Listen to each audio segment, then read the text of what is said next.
All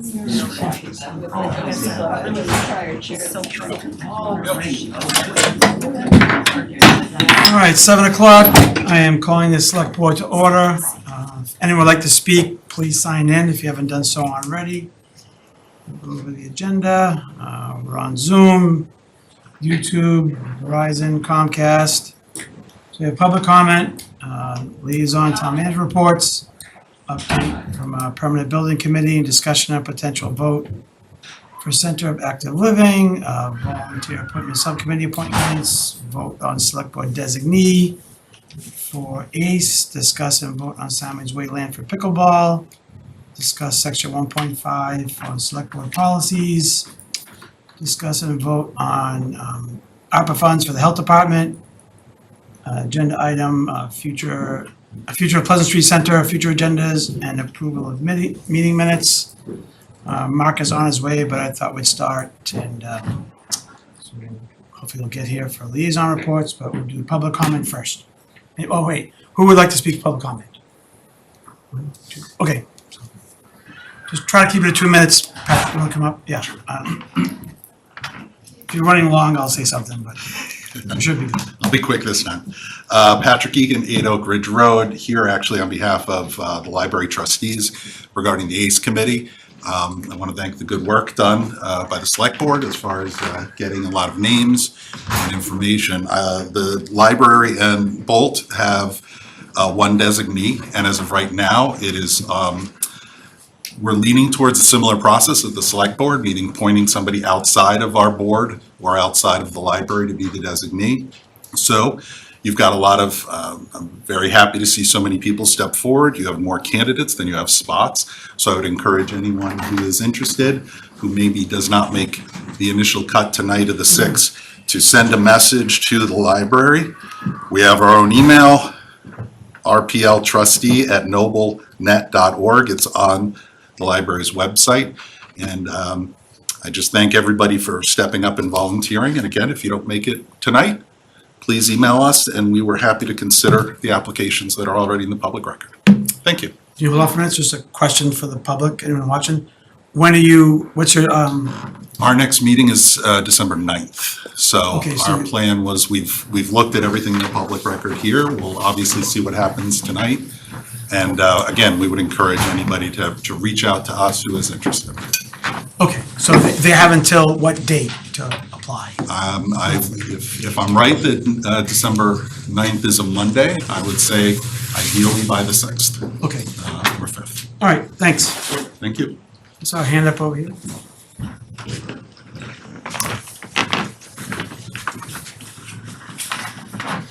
Hello, I'm Edward D. from 24 Linnea Lane, and I'm here in support of the ACE committee, and I'm also in favor of more pickleball.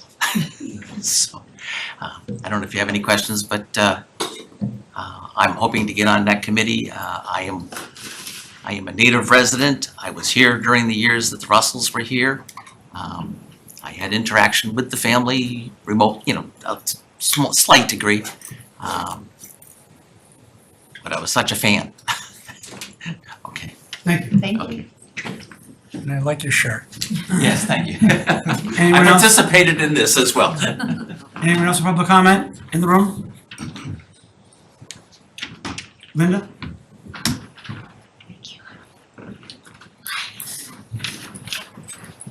Nothing like racing in the last moment, sorry. Linda Snowdoxer, Beaver Road. I wanted to thank you all for moving the ad hoc, the ACE committee ahead for the time that you invested in. I think it was 15 interviews or close to that for this. And I also wanted to thank all of the volunteers that stepped forward to be active on this committee, because what we did here and what we know is this is a real investment of time and heart. So we really thank everybody for stepping forward. I also wanted to remind everybody that whether you applied or not, this is a committee that's going to need all voices, all opinions, all perspectives, and that these contributions are intrinsic to the success of the ad hoc committee. It's vital that we invite and hear as many perspectives and ideas as possible. So all people are welcome to every meeting. As with other ad hoc committees, I hope that this committee invites participation throughout the discussions, not just at designated public comment times. This is how we did it with the Human Relations Advisory Committee. I know it's been done with other committees that way. It's important that this committee will establish a welcoming, inclusive, and courageous space where all who attend can be introspective, honest, and focused on how Reading can achieve Bill Russell's vision and work towards living up to his legacy of civil and human rights on and off the sports courts. I'd also like to reiterate what I've said in the past about how our town runs on the efforts of volunteers. Ostracizing, attacking, and accusing volunteers should not come from this board. I, for one, am extremely grateful for the contributions of all of the volunteers with whom I have worked over my 30 years of volunteering in this town. And I won't go into all the different ways. So we need volunteers like each of you to build and sustain our inclusive community. I would like to speak out in support of one such volunteer who is on the docket tonight. Ashley Gross is one of the people who steps up when needed, listens, shares, and engages her family in making our community a caring place to live. I hope that you will all unanimously appoint her to the Reading Cultural Council and Trails Committee. I know she will do the work. I know she will be thoughtful, and she goes above and beyond to make sure it's the right work. Reading will be a better place if you do. I also want to just say that, and there are 6 spaces open on the Cultural Council. So to me, she just will be an awesome addition. I also wanted to let you and the town know and give you a personal invitation to the Reading Community Menorah Lighting that is going to happen on December 8th at 5 o'clock. That's a Sunday. And this year we have a designated inclement weather space. Last year we had torrential rains and we were scrambling, but we still had 150 people come. The First Congregational Church of Reading has been amazing working with us and opening their doors. And so even if it rains, snows, whatever, this bringing of light to our community and sharing our faiths and celebration will happen on December 8th. And after the actual ceremony, we will have dancing and luckies and treats in the First Congregational Church. So I hope everybody will come. Thank you very much. Anyone else for public comment in the room?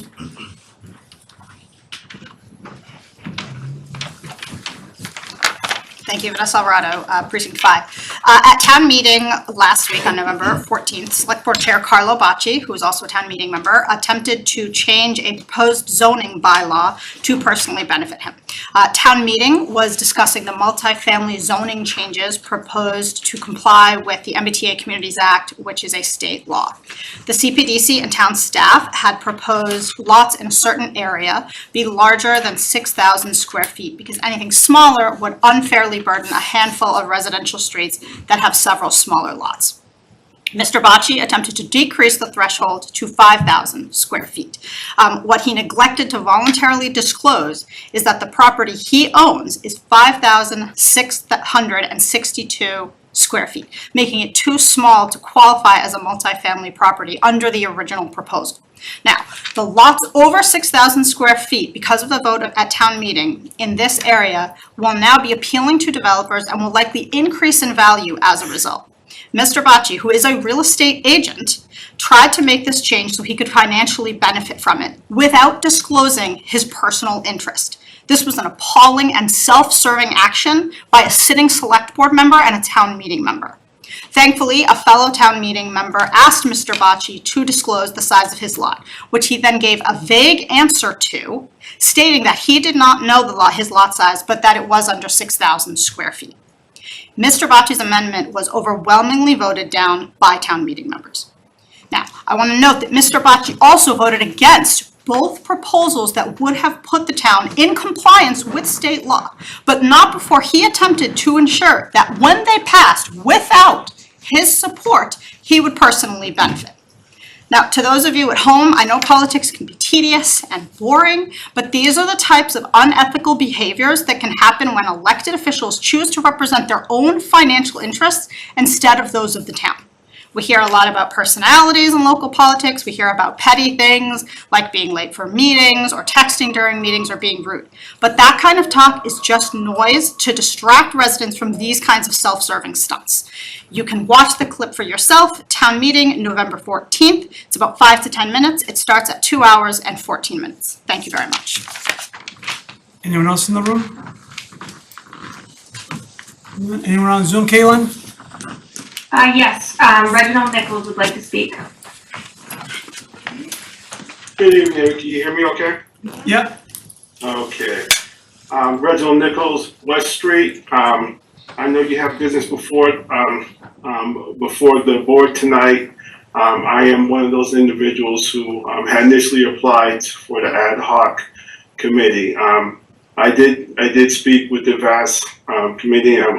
Thank you, Karen and Melissa. I just wanted to formally, I am withdrawing for consideration at this time, and just to give I know we have so many great individuals. So for personal, professional reasons, I'm choosing to withdraw. But I do plan to continue to be active, as they used to say in my old neighborhood. I'm getting where I can fit in. So I just wanted to put that on the record. And thank you for your time.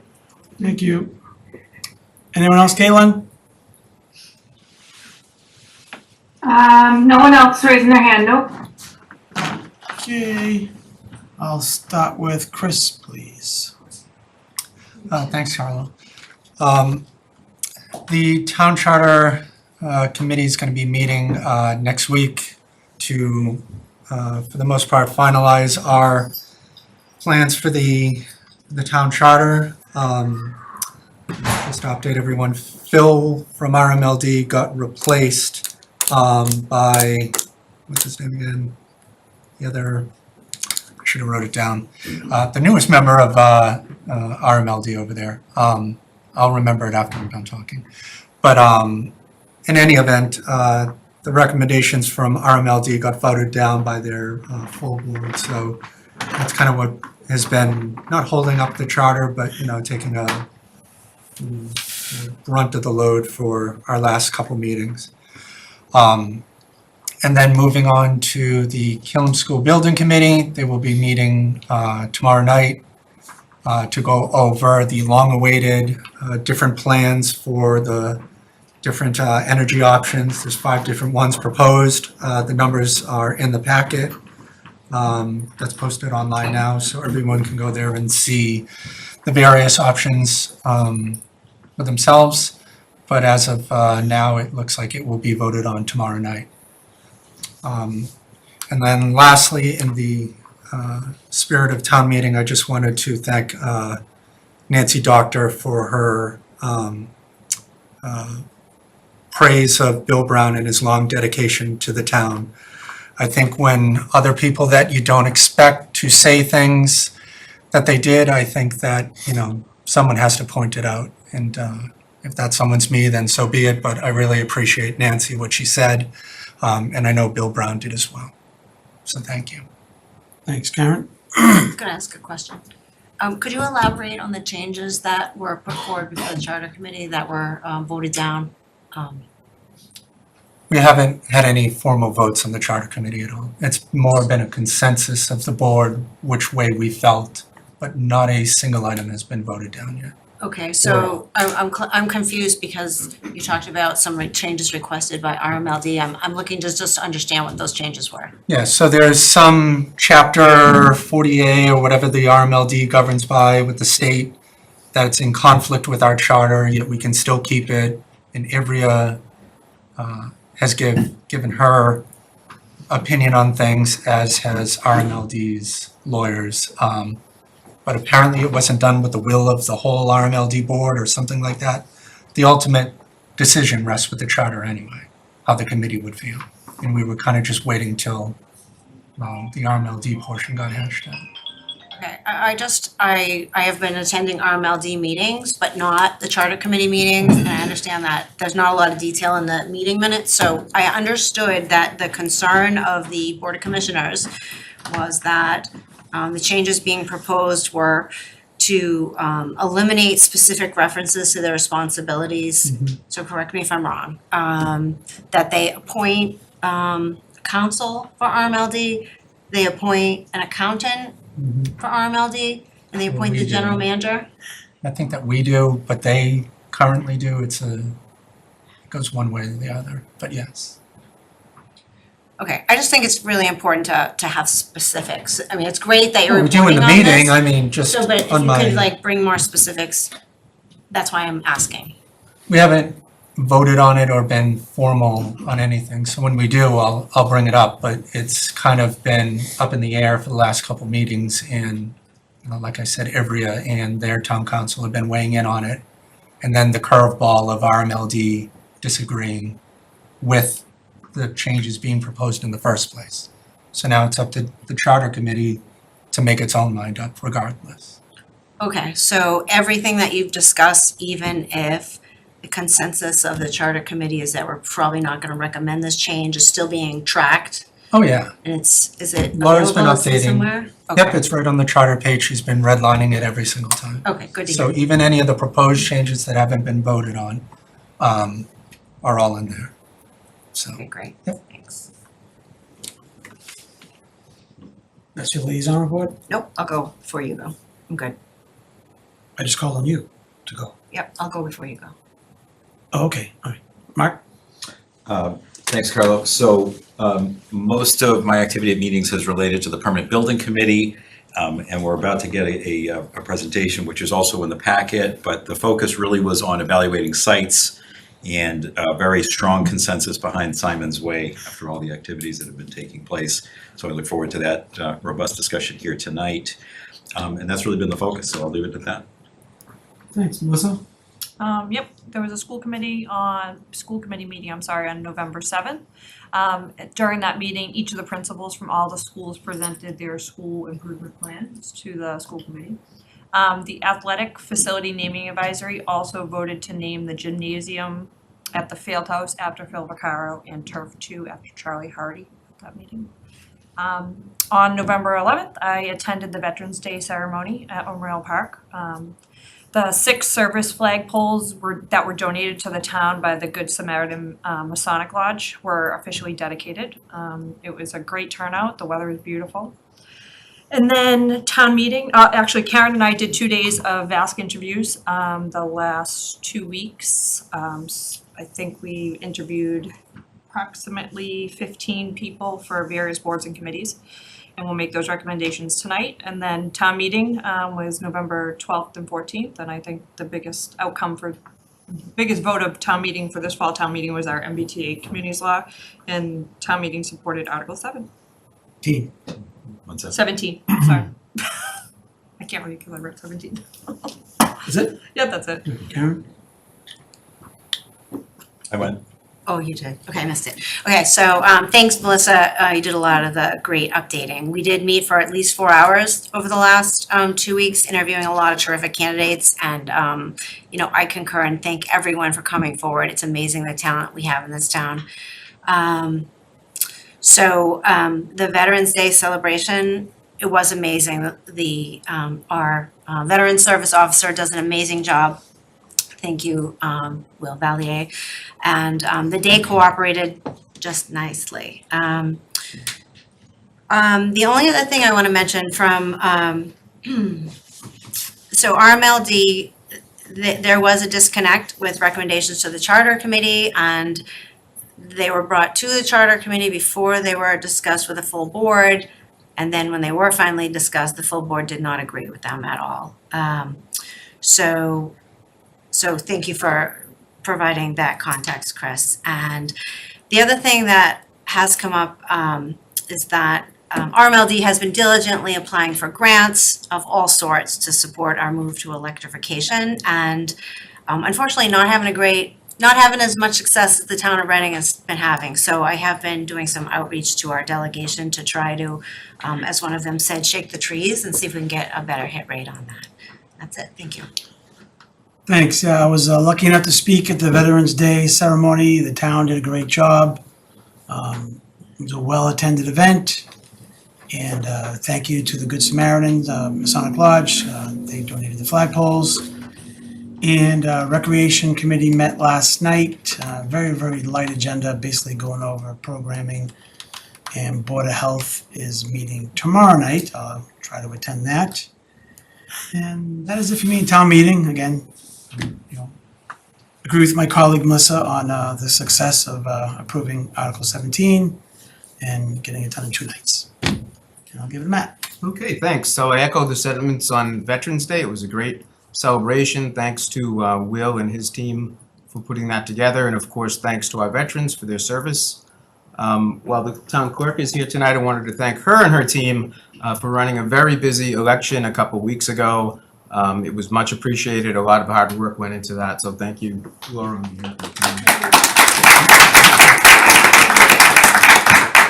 It's definitely a team effort. Thank you. Also, town meeting, as mentioned, went very well, finished in 2 nights and dealt with some very complicated topics. So thank you to town meeting members for your time and patience through that process. I really appreciate it. Some events coming up. Reading Shop the Block is coming December 5th from 5 to 9 right in the downtown. So I urge everybody to go downtown, support their local businesses that night. That's an annual thing that we've been doing for, I think, at least 10 or 15 years, and it's always very popular. So the tree lighting on the Common this year, again, sponsored by the Chamber, is December 1st from 2 p.m. to 4:30. So I urge people to come to that and celebrate that. And as was mentioned prior, the menorah lighting will take place on the Common as well on December 8th. So a busy time coming up in Reading, but much to look forward to. So thank you. Jane, anything to add?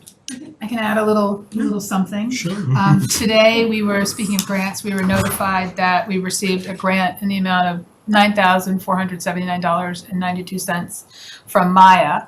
We participate in it's our insurer, and we participate in a grant program with them for fleet maintenance software and for communication equipment for the forestry department in our DPW, which is really important to have when they're doing things like cutting down trees that are on fire, and having headsets and other communication equipment. So we're grateful to have that grant from Maya, and we were just notified this morning, so sure, that's great, among many other things.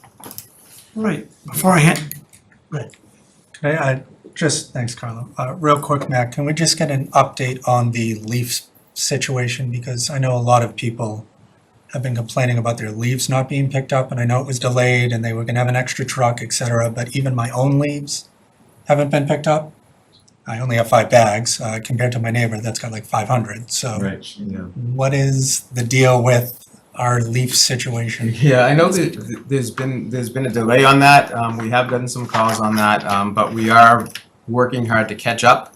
It's much like, the trash issue. Sometimes for reasons beyond our control, they get behind on that stuff. But we are working hard to catch up. I have gotten a few calls on it. I don't think it's as widespread as it was with the trash pickup over the summer, but it's certainly a concern and something we're working on. So. But that's the responsibility of Republic. It's Republic, right? Yeah. Yeah, It's no. Republic, again, I didn't want to, go too deep down the Yeah. rabbit hole, but it is, but go ahead, Jen. No, sorry, Matt, I can add a little bit of color to this. So, this is a problem not unique to Reading at all. It's happening in all of the Republic towns. And part of the issue is they're sending in basically 1, maybe 2 trucks. They're trying to do more, but it's in all of the communities. And it's not a stop at one house. It's 30 bags in front of a house. And so it just, then the truck fills up and they have to go, dump it and come back. So it's it's just taking extra time. And so they are on it, they're adding more people, we are in communication with them, we are trying to be responsive to the C-click fixes we see coming in, I'm sure you see them as well. So yeah, it's frustrating, but this is not something that we can charge liquidated damages on. It's not a component of the contract. We will charge liquidated damages for missed trash pickups that we can verify that are in excess of 24 hours. Since we have instituted that policy, there hasn't been a reported incident of a trash pickup that's been delayed. If you maybe have noticed, that hasn't been an issue. So, but the leaf pickup is not something in the contract that we can do, but they are being very responsive with us when we're bringing it up. So it's not being forgotten. I guess I would just note that for the future contract. Oh, we have, Perhaps- we sure have, but like add it to Taking the notes, list. for sure. Yes, Thank you. yes. Thank you. Quick question. Yeah. I'm on the charter review committee page and I see the charter review working document, which just has like a bunch of select men crossed out. I don't see a document that says, here's everything that people have brought forward as proposed changes that you all have discussed. Why don't we take that offline? I think we're gonna discuss it now anyway. Laura's here, but it's up there, correct, Laura? So the charter that's posted is just the changes that the committee has agreed on. The proposed changes have not been updated in that document. We can post that. Yeah, so maybe I wasn't Proposed clear, changes. because what I'm hearing is residents are calling me and they're a bit concerned about meeting minutes being not specific about actual proposed changes that are being discussed. Chris alluded, or someone alluded to a document where everything that hasn't been voted on is at least categorized somewhere, and all I see on there is a charter with a bunch of red lines through it. Well, So nothing so has what I been- see isn't on there. As Chris said, nothing has been voted on, and what's posted is what the consensus of the committee has agreed on. I would like to go back to the committee and talk to them before I post anything, but we can post, if the committee agrees, proposed changes that has not been agreed upon. And the reason I'm asking for this is because residents are saying the detail's not in the minutes. So I think without having I'm not even sure if the committee's filmed. So, the details don't necessarily need to be in the minutes, and here's why. Before Laura, do any you mind coming up? Sorry. I was just kind of Yeah, here to sorry. listen. Sorry, I know, sorry. Stick your head in, you gotta work, sorry. That's okay. So before any changes can be made to the charter, it goes to the voters. And when it becomes an agreement as to what, and the committee takes a vote and agrees what changes we're gonna make, that information will be sent to the voters. So everything will be out in the front, open front at that point, before any changes can be made. Okay, this committee's going on for a couple of years, and there were not insignificant changes requested from RMLD, which, the committee discussed. But at the minutes, it could be, these are specific requests. So there's no way for anybody in the community to find out what specific requests have already been made, if they're considering making some of their own, have already been discussed. So I'm not asking for anything that committee decided on, but I have no visibility as to what changes have been discussed. So I thought it was on the website, that's why I'm bringing it up, I don't see it. I would say a majority of everything that's been discussed has been included in the packet as well. Unless somebody randomly came and gave public comment regarding what they wanted to do. Okay, so somebody can go to the packet? Like if you go to the packet next week's meeting, there is lots of items that are in there Okay. that are being discussed. Got my work, okay. So the other thing that I'd like to make a comment on is I'm not real sure it would be appropriate to post the changes that have been requested with RMLD because of the fact that it hadn't gone to the board yet and because of the fact that the board's not in agreement. That could create confusion. When it gets to the point where it goes to the board and the board takes a vote and they bring it to us, that's a different story. But as Chris mentioned, they are in the packet. Well, you can't unring a bell at minutes. They were brought to a public meeting, so. They're in the packet. Yeah, so that's fine. So if they're in the packet, so if somebody calls me and says, how do I find out what this committee's been talking about? What changes have already been brought forward for consideration, so I don't ask them to reconsider it, I will say, take a look at the packets, not the meeting minutes. Got it. All right, thank you. While I have your attention, nomination papers are ready for April's election, whenever you're ready to pick them up. Already? Already. What the Thank heck? you. All right, I'll get mine. I'm going.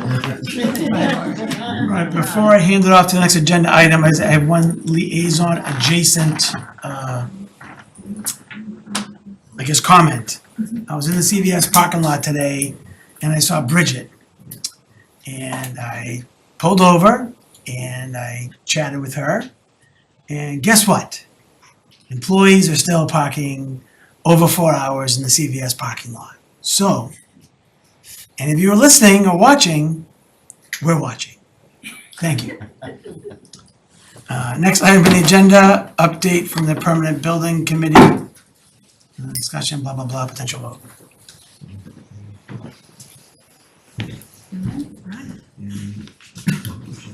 Good evening, everyone. So I'm going to try to share here on Zoom. Let's hope that works okay.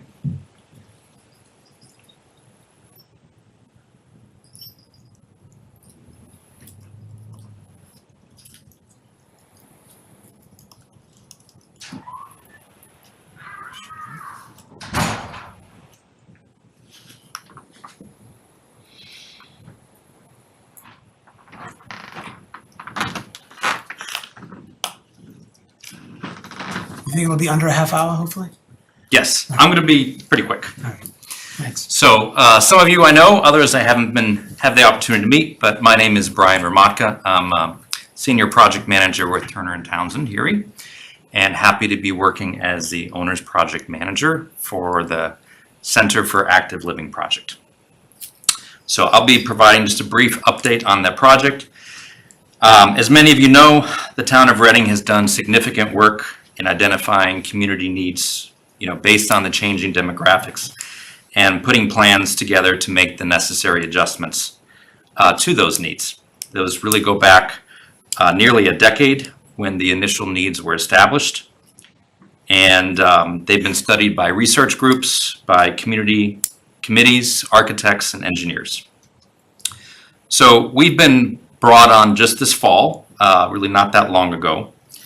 And we were brought on to review the work that's been done over the past 10 years or so and put together our feedback on that and then help the committee as they move forward to see this project through.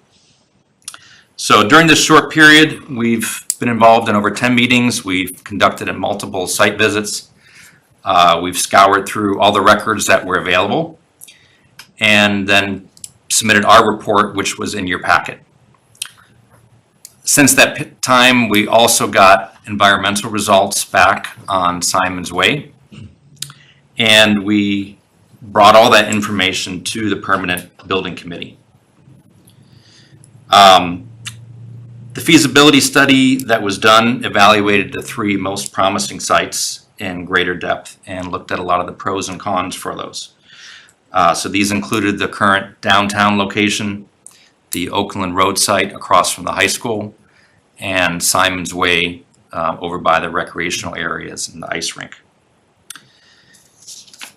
So all that information was brought forward to the Permanent Building Committee to really dive in and understand it for themselves. So the Permanent Building Committee took their own approach. They modified the previous evaluations matrix to suit their priorities for their site evaluation. And there was significant debate over many aspects of the sites and the values of each particular factor. So after reviewing the past project documents, the PBC members submitted their own written evaluations. These initial responses were then further discussed in a subsequent meeting until the Permanent Building Committee was ready to place a vote. And they voted unanimously in favor of the Simon's Way location. So their conclusion aligned with evaluations that had previously been committed by Recalc, by the Council on Aging, by separate evaluations from BH+A, and our own feedback.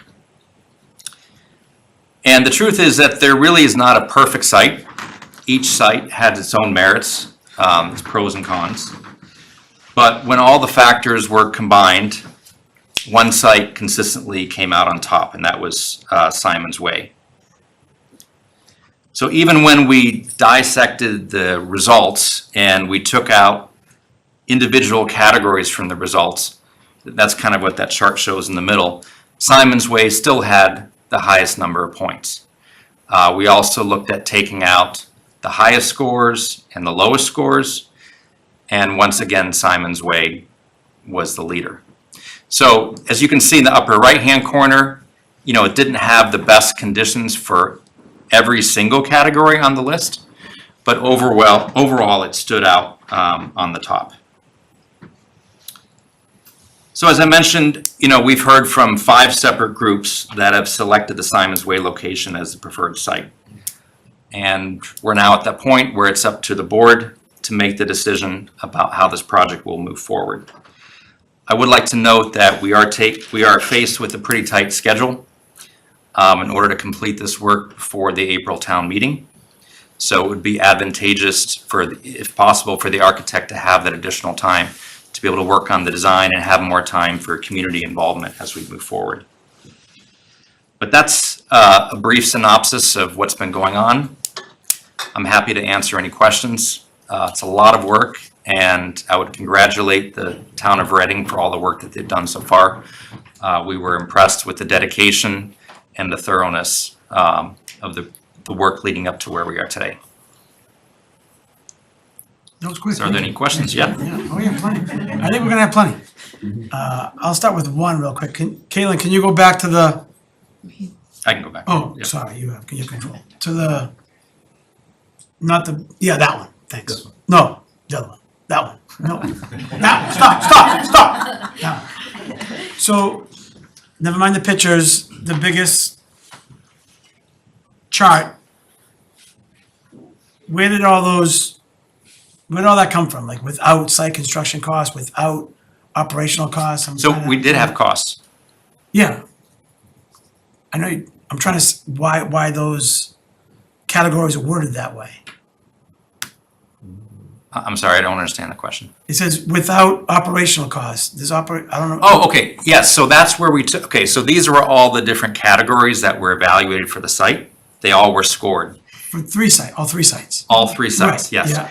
And so when we took out one category, so we just took that one factor out of the equation, did it change the overall values for the preferred site? Gotcha. And it didn't. Okay. Because there was no explanation of that chart. Okay, gotcha. Yep, that's the Okay. explanation. That was my first question. I think I'm good. So, anyone else? No? No? Chris, not even you? Don't, stop. Good, good. No one? Guys, no one? Okay, good. Well, thank you. That was easy. Yeah, great job. Yeah. Thank you. Wow.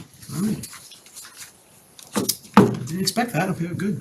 All right, Mark, we have some. So you Questions? said there's a second aspect to this agenda item. Correct. So, is there a motion prepared for this in advance, or we could just do a simple? Yeah, there is.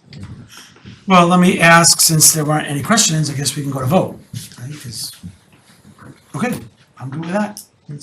Okay, Chris? I think that if we're being consistent with the discuss one meeting and vote the next, then we should be voting next meeting on this topic. But if we're also being consistent with the way that things have been done in the past, we've been hearing about this, just like pickleball, for at least a year. And I am ready to vote on this as well. I know it goes against what we do. It is what it is. It happens from time to time, but I just think it's time to just keep this going, and that's pretty much it. Plus, we got all these nice little cards with ducks on them saying to support Simon's Way, so I like ducks. I just got a question, Mark, or any of the other folks in the room.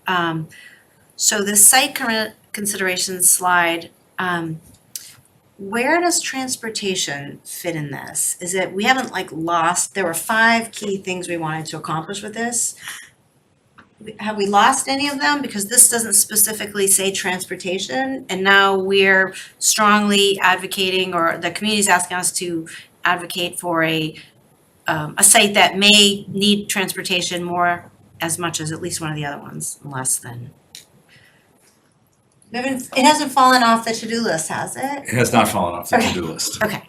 So a lot of the information to this point has focused really on the site, more so than other things. However, operational costs, operations have been here, and the select board did say to Recalc, and Recalc did report back that there is a need for, let's call it, different and better transportation to provide access for more people to the site. And that was a consideration in terms of understanding that we need to look into that. But the focus here has, again, been on site, so we didn't look into what those options are. I would note that a number of other communities are putting together different transportation systems. They're hiring out third-party companies to do it. That could be part of the consideration. I think when Recalc did its report, it did come back and share some information about how important transportation is, but not providing the solutions. We don't know the solutions yet, other than to know that we need to dig into it.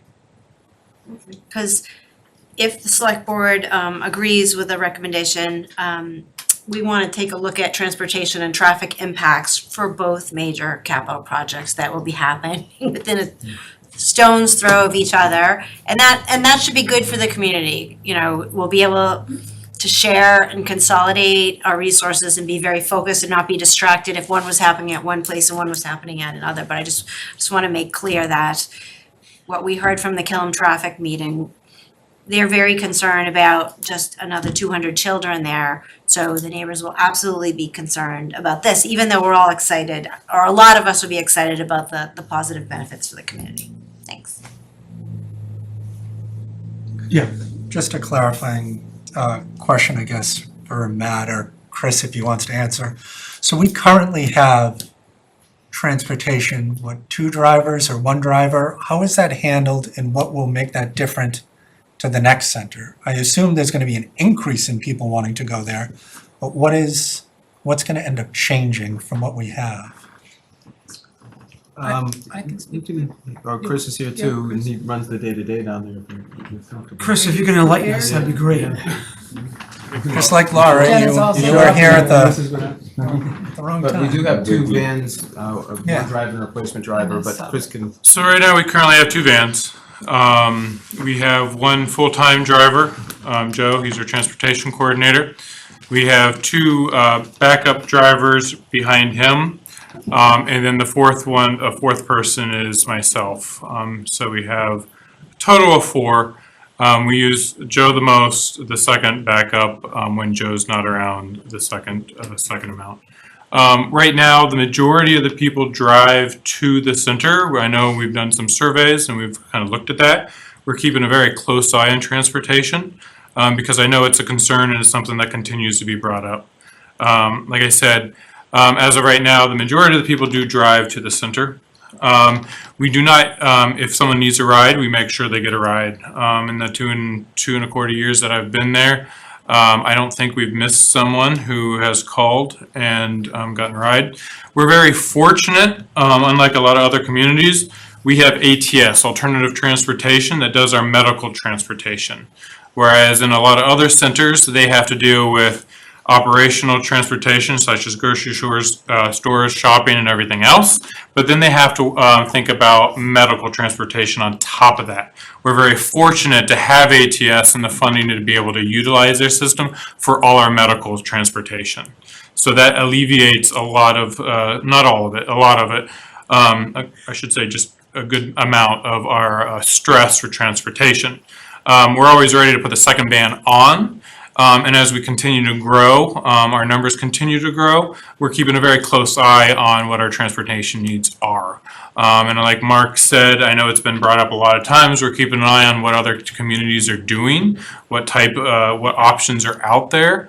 I know Salem has the something Skipper, that goes around town. So it's we're keeping a close eye on what innovative transportation things are going on out there.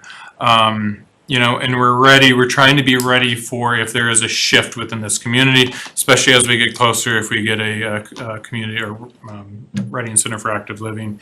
The closer we get, we want to make sure we keep an eye on that, especially if you vote tonight and we move forward with the Simons Way, because that is a little bit different from the center of town, and we just want to make sure we're ready for it. Any other questions on transportation? Just a technical question. What are the age and condition of the two vans? Age and conditions, Rough. I don't know the age and I can get that to you. I'd have to look, I don't know off the top of my head. They both are functioning pretty well. I have to say DPW has done a tremendous job on taking care of them. If there is any issues with our vans, they are on top of it right away. I know they took one yesterday actually to fix, I think, one of the doors. But the DPW does an amazing job on keeping the maintenance up, preventative maintenance, oil changes, and any issues that come up. So they're running. They are a little old, but I can give you the dates. you got the dates? I have the fleet schedule, yeah. One of them is 2016, the other one is 2018. 2018. And I know we got. There's a 15-passenger Aerotech, that's 2007. And I know we got funding for one. I know a lot of state reps got us funding for one of them, which is great, and we really appreciate it. And I know whenever I see them, they always ask me about that. So it's something to keep an ear out on, especially as one of the older one continues to get older. One's larger than the other. It's kind of nice to have one larger one and then one smaller one. We do mini trips into Boston and an area, so it's nice to have one that's a little bit smaller to get into Boston. But they're running really well thanks to DPW. They've been on top of taking care of them. Thanks, and this is a question for you guys. I think, I'm not sure, but are the vans limited to, I'm gonna call it 60-plus activities, or there are vans you can use for any purpose? They are, go ahead. Well, I think we just used them to shuttle election workers to the polls. Was that the That's same? the rec van. Was it the rec van? Okay. 'Cause I know it's we a rec used- van. Yeah, we have a rec van as well. But if, an- 2015, 14. but if an organization That's needs a 10 years van, old. is it available or not available? These vehicles may only be driven by staff. Okay, That- no, I know, But I can for- take it, for I any mean, purpose though, I think. I think as long as staff, it's an insurance issue. okay, But staff drives them and, I guess we could drive them for whatever reason we Okay. want. Within, business purposes. I know there's been a few times over the past, 5-10 years, they have been used maybe to the high school with, certified staff driver driving it. I know they helped out Medco, I think, at That's one right. point, and a few other things. So we do, we're a big fan of teamwork. So if someone in the town, another town department or something calls up and they need to use it, as long as, I'm okay with it. I always check with town hall and Jenna to make sure, but I'm always open to letting other departments and everyone else kind of utilize them as long as they're available. thanks. Any other questions for Chris while he's here? No. All right, thank you very much. Thank you, appreciate it. Thanks, Chris. So now that we're about to pick a site, I think it's gonna be unanimous. I think I'll talk to Matt. I think we should reach out to Edge Sports again to see if there's any interest. Give them a week, yes or no, and then to explore that, because they did express interest probably over a year ago now that they would be willing to work with us once a site is picked for space for senior center, active living center. So that's something I can do. Point of information, would we not have to do another request? How does procurement work when we ask for people to comment like that? I don't think it's a procurement question right now. So we have There was like, I think an RFQ that went out before and they were the RFI. only, yeah, an And they RFI. answered. They were the only response. So we could call them and ask a question. So we're not engaging them in the service. Chris? Before you do that, Carl, just can I respond to that for a second too? I think if we're gonna do that, I think it's fine, but I would encourage that we see what their level of interest would be. If they have interest, we ought to see if others have interest too. So that, always like 2 to Right. 3 quotes Right. rather than one. Exactly. Yeah, we only got one last time, but that was, Understood. yeah, Yeah, it's a different location. Yeah, I'm Maybe not- our appetite is different about different things. I'm not opposed to that, obviously, no. Okay, But yeah, that's the site where there's available space, opportunity, so. right, okay. Move to select Simon's Way as the preferred site for the future Reading Center for Active Living. Second. Second, any discussion? Any discussion, seeing none, Chris? Yeah? What? Do I need a- We're all here, you don't have to roll call. Oh, yeah, I'm sorry. My Up bad. to you. All those in favor? All right, 5-0. Good job. Thank you for that. Where'd that come from? I don't know where that came from. Thank you. You could have just said what they said. All right, next is volunteer appointment subcommittee appointments. I guess I could start off with Karen and Melissa. Give us, notes in the packet, give us an update or not, or it's up to you guys. I mean, I think everything in the packet's accurate, except we will have to discuss an additional member for VASC, the ad hoc commemoration establishment committee, because Reginald pulled his application. So we will have to discuss an additional person. We have more people that we interviewed, it's just that we had him listed as one of our 6. Okay. So just pointing that out, but other than that, I think that everything in there was accurate. Karen, anything to add? Nope. All right, I'm trying to scroll here. Scratch that, so we did discuss the school committee. School committee does have 2 appointments, so we understand they probably have 1 applicant already, the student applicant, but will have a non-student designee for this committee, and then we heard tonight that the library board of trustees still has a spot they're looking to fill. So we did get more applications than we could fill with just our select board appointments, but we don't wanna lose any of those. And we still have open spaces beyond what we're able to accomplish tonight. Okay. Anything else? From you guys? No? All right. Typically, we do a consensus vote with, that's everything that's been recommended. But I don't know if anyone has any questions before anything? Mark? So, I feel like I'm probably the one who's not understanding this. Is there an indication of who you folks supported here? Yes. So is it the page before, the page? Oh, it's page, Of our packet. Is it the end of the? At the very end of the Reading Active Living thing, there was just. 45? They put Yeah, 45 it's -ish just one page that she typed up with Karen and I's in recommendations. the packet. Just a bit after. Page 45 of the packet. Yeah, it doesn't give me pages, I'm sorry. Right after the active living. Yeah, I see 18 and 19, is mine That right? doesn't open up for you. If you open it up you're looking at it up there. If you download it and open it up as a PDF, it will give you pages, but Yeah. okay. So we could propose to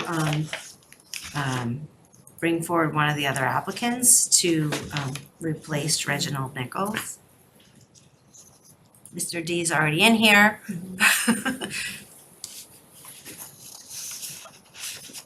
You read it, Mark? Look at Karen, it's right here.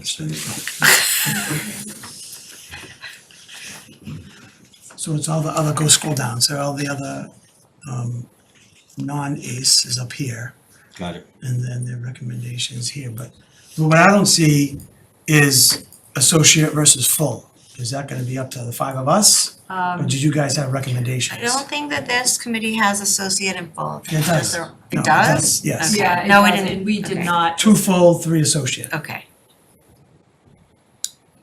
Do you wanna, No, three full, 3 associate, one designee, which is a full, yes. yeah, so, sorry, in total, 3 full Yes, sorry. and 3 associate. Yes. But for appointment wise, because we haven't voted on the designee yet, it's 2 full and 3 associate. Designee is a separate vote. Okay. That is still a full member. Yes. I believe so, yeah, it's a full member, yeah. And the, Sorry, it's good. no, I was So- gonna say the school person will be a full member and the library trustees person will be a full member. Got it. Correct.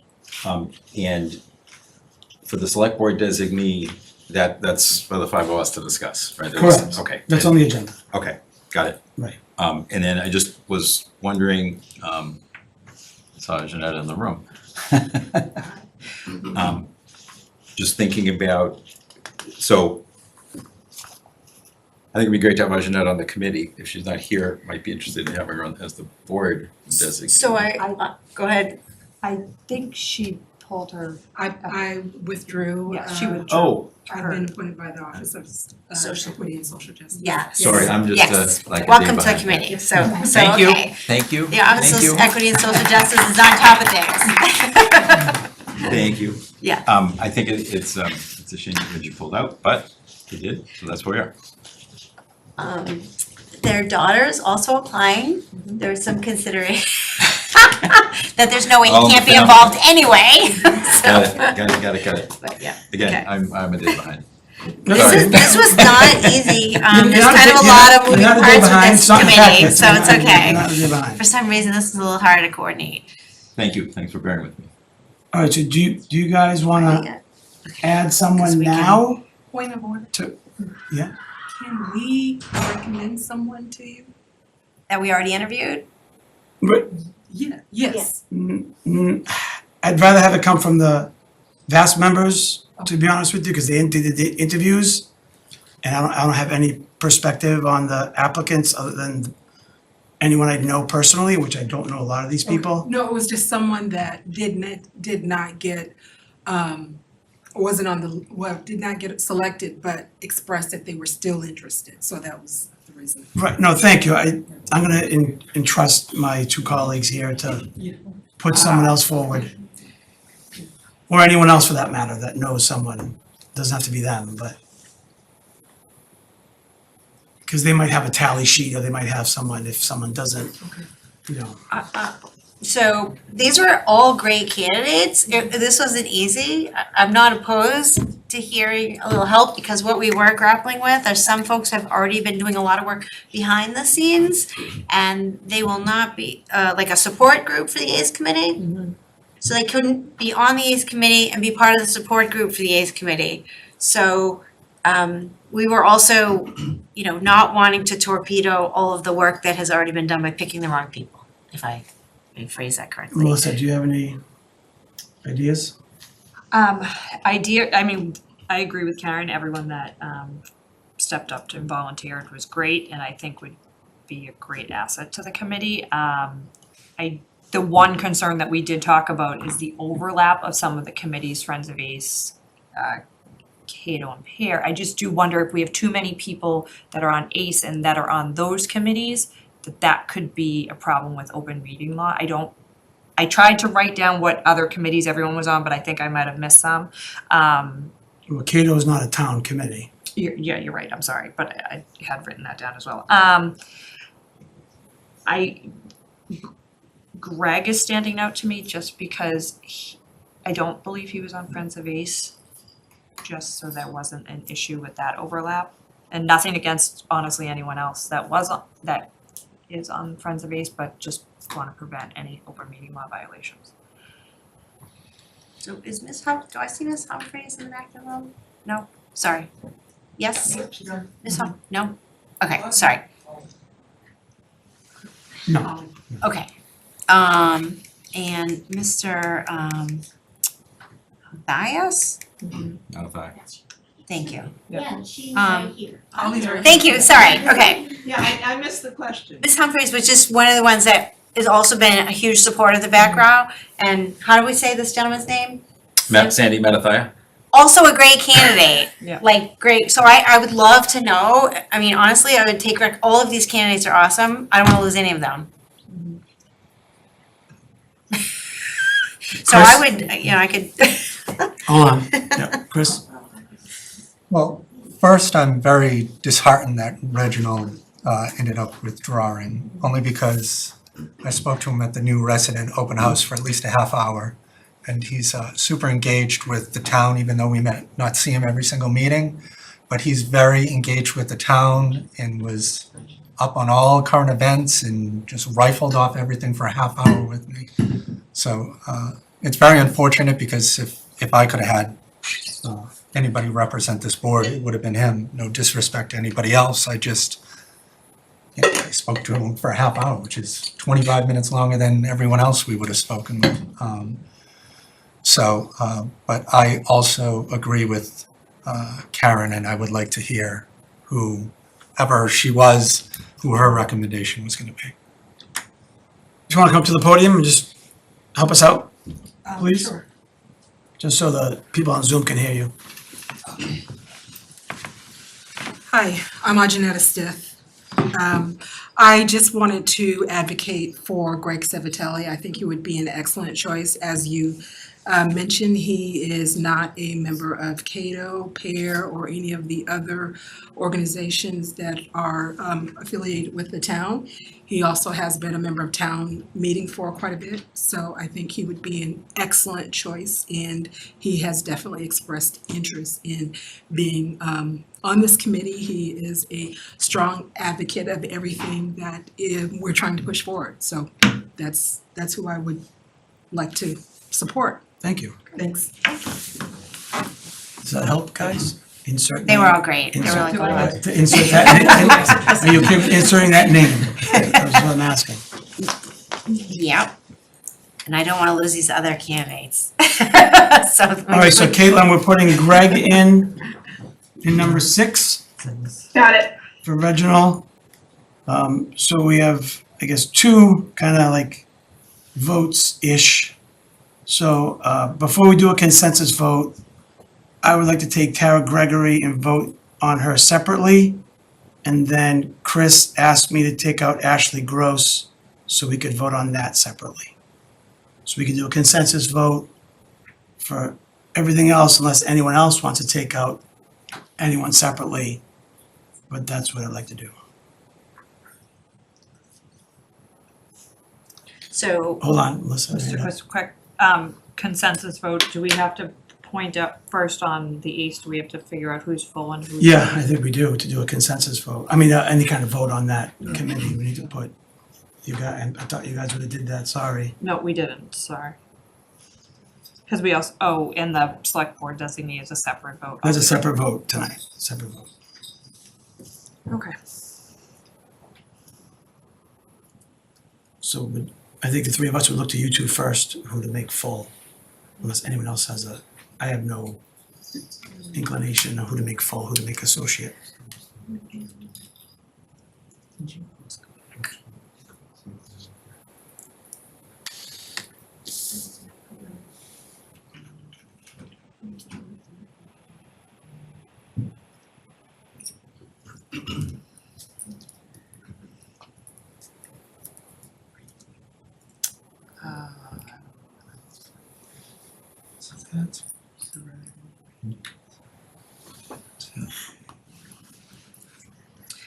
I would be fine with Tara, David, and Edward being the full members. Wait, two, please. Just 2? Yes, designee is separate. Okay. So we'll go with the first 2. Can you say them again? Tara Gregory, David Monahan. All right, Melissa, what are your thoughts on that? Just want to make sure I'm thinking of people correctly, so can you just give me 1 second? I'm sorry. We should have done this before, but I was gonna say Monique and Edward D as the full members, the 2 full members. Monique and who? Edward D. And Edward, so those are two different names, okay.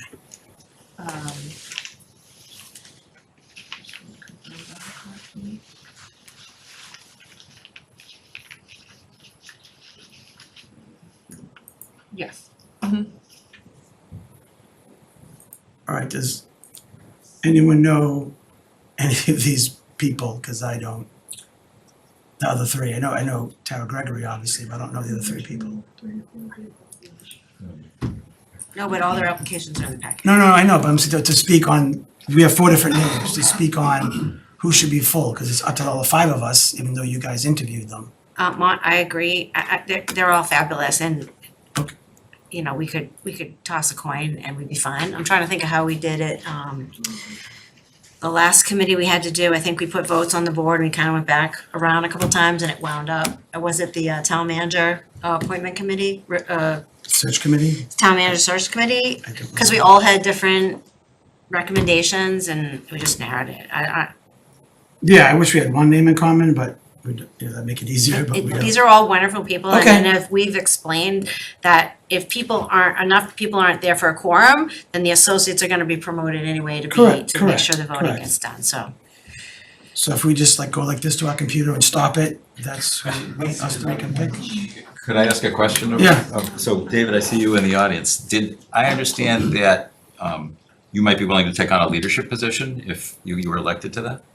I'll serve however I can best serve the board, you know.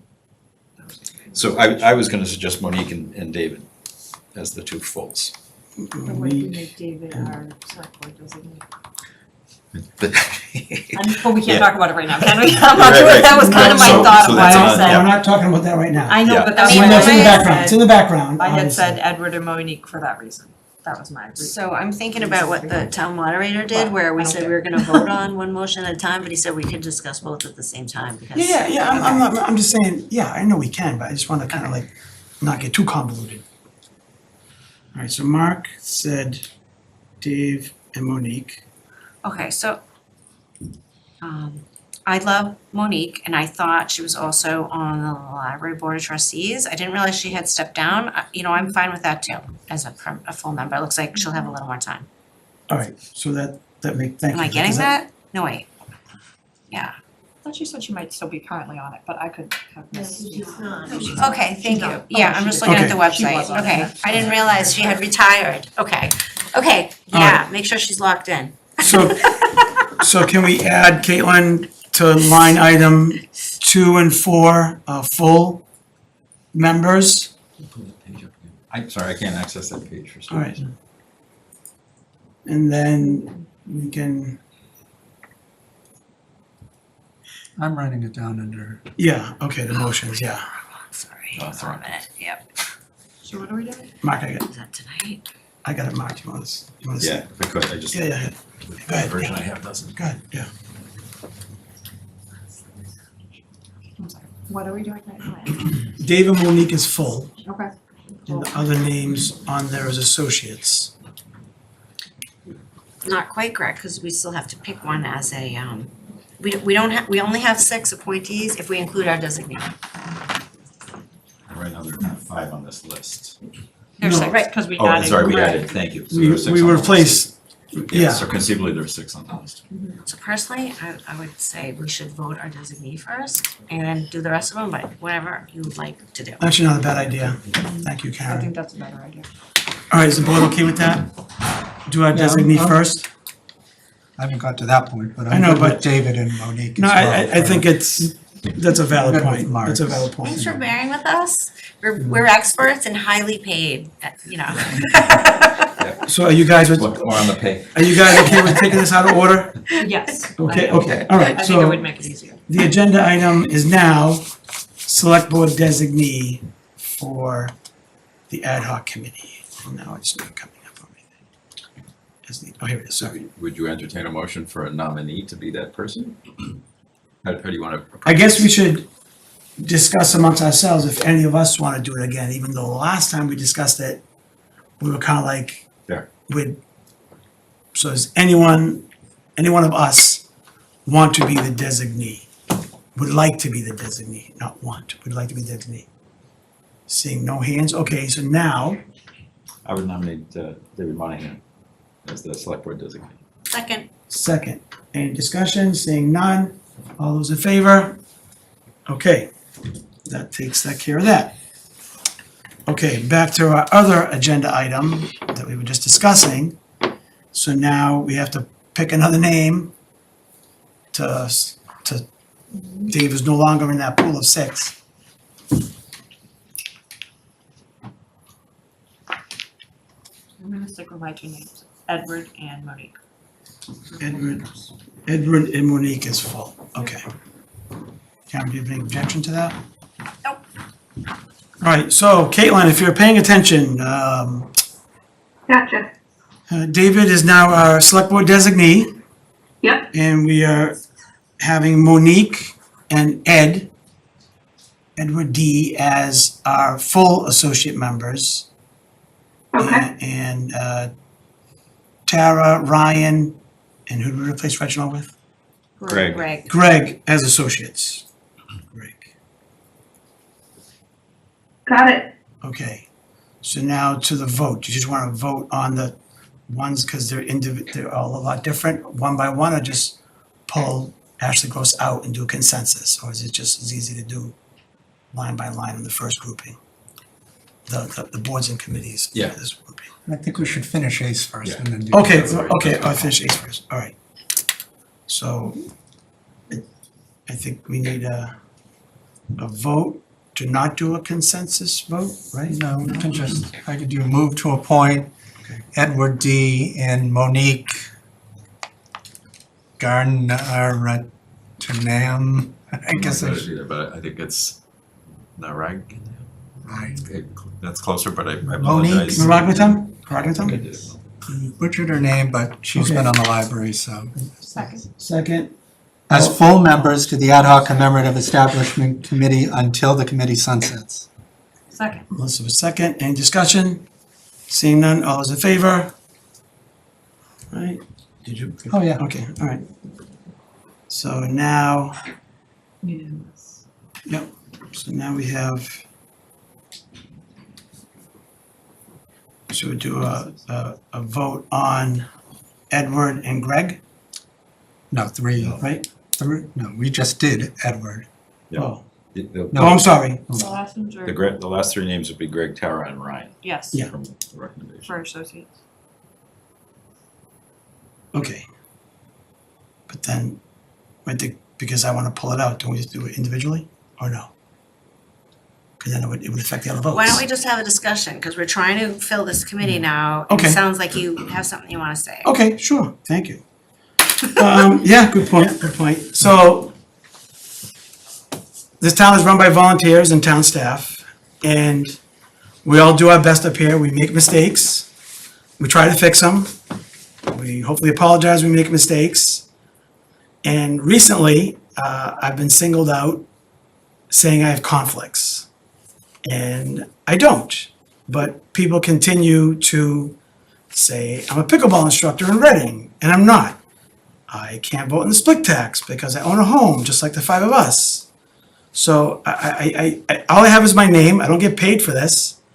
And I really take it personally, unfortunately, when people call me out and they want to be on boards and committees, because people on boards and committees represent us. So I know every board is different when we vote on these appointees, but for me, I cannot support Tara Gregory because she is making false accusations about me that aren't substantiated. And it's really just discerning because we all get attacked. I'm not saying we don't get attacked, we don't get called names, but these are unfounded, untrue accusations that keep getting brought up. I voted on the split tax 5 times.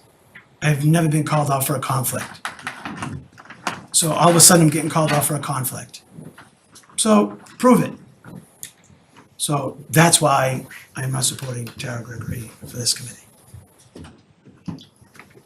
Thanks, Carlo. So I think it's very important that we encourage dialogue of different voices.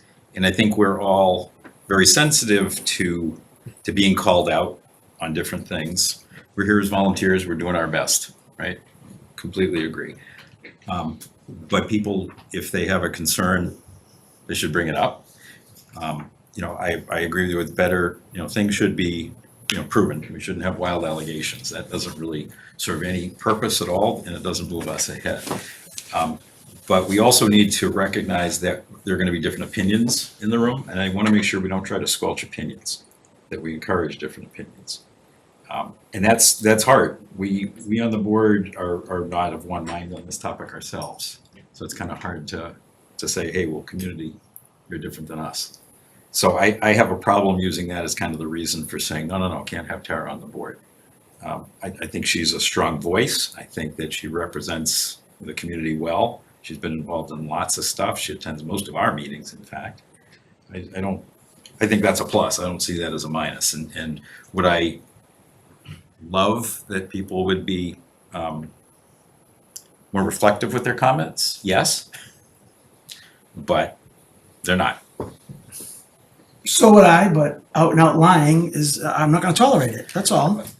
So I think there are many examples of that having taken place. not This is just what's in front of against us you. now, Mark, I am not gonna debate that, you are right, and that's not on the agenda, but you're right. But what's in front of us now is someone bold-faced lying about me, and people are watching it on TV. So I think if this becomes about us, we're gonna get stuck. I don't think we wanna go there. I think we wanna be really careful about that. That's I think we fine. need to go forward to saying, this committee is meant to represent aspects of this community. And can this person do a good job doing that or not? If they can't, I agree with you, that's a stopping point.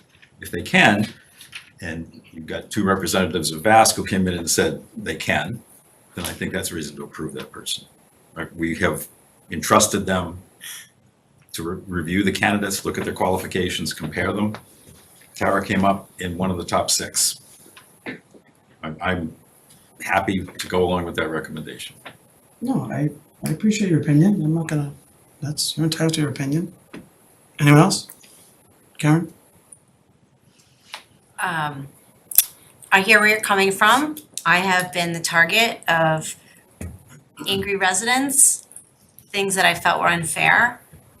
What I saw in this particular candidate was that they have demonstrated their commitment to this initiative. They presented to us, along with others in the room, and really made sure that we stayed focused on this and followed through in our commitment. And I for that reason, that is why Tara made it to the top 6. So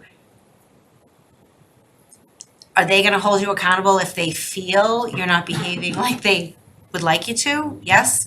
However, I will say, in sitting there listening to it, there are some folks who regularly visit us and stand at that podium and call individuals or all of us out and are respectful and don't personally attack us. So I think to what Mark's saying, there is a difference between being unhappy with what they perceive we're doing versus personal character assassination. So, and there's a reason that Tara is on this list, and I think the committee would benefit from the work that Tara's been doing. And I understand that it's not fun being on the receiving end of somebody who's not happy with you. Well, there's fact and fiction, I agree, we've all had things said about us over the years. On our votes, what we say in public, what we do, things we try to fix, tent gate, this gate, whatever gate. But fact and fiction is two different things, to me. I hope it is to you guys. So for 2 years, I've been told I have a conflict for something silly as pickleball. And it's ridiculous. And it was only a few months ago that I got called out again. So, and that's just, among other things. But, so I've said my piece. You guys have said your piece. I don't know if you two want to weigh in or not.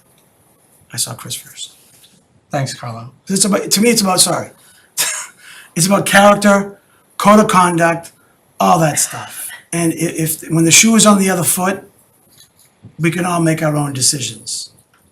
I'm just, it's been 4+ years of certain things, and everyone has a breaking point, and I've reached mine.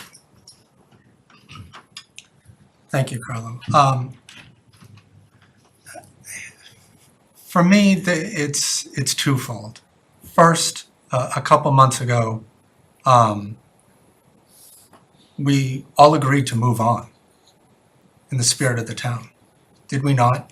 And then Dan and Angela were up here, et cetera. We all agreed to move on. And it just seems as if some people aren't willing to move on and put things behind them and just decide to say whatever someone is telling them to say, or perhaps they're doing it on their own.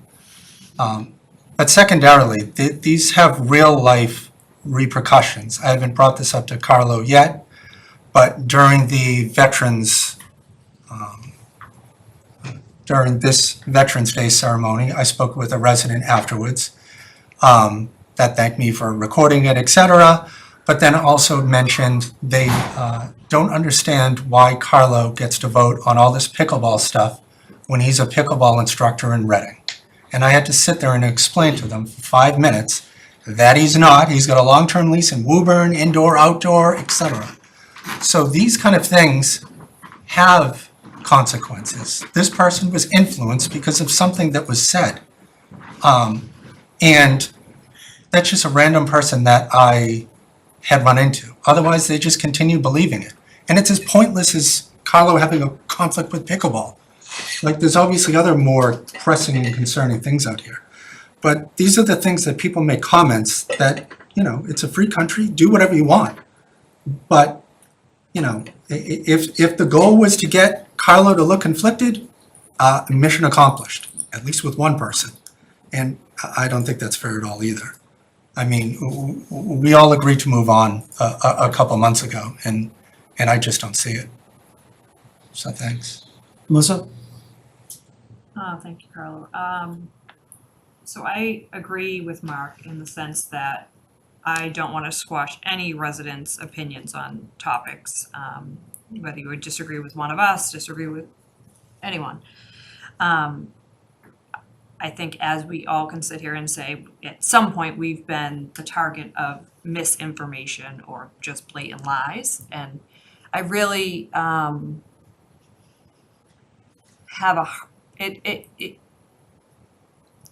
I'm the first person to say I want to hear your opinion, but when they're lies and you just continuously spread them, that's when it's a line for me.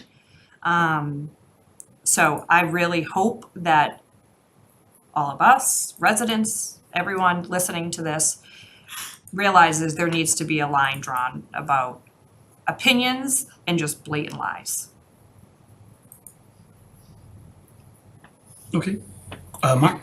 So we are in danger of going very far back very fast.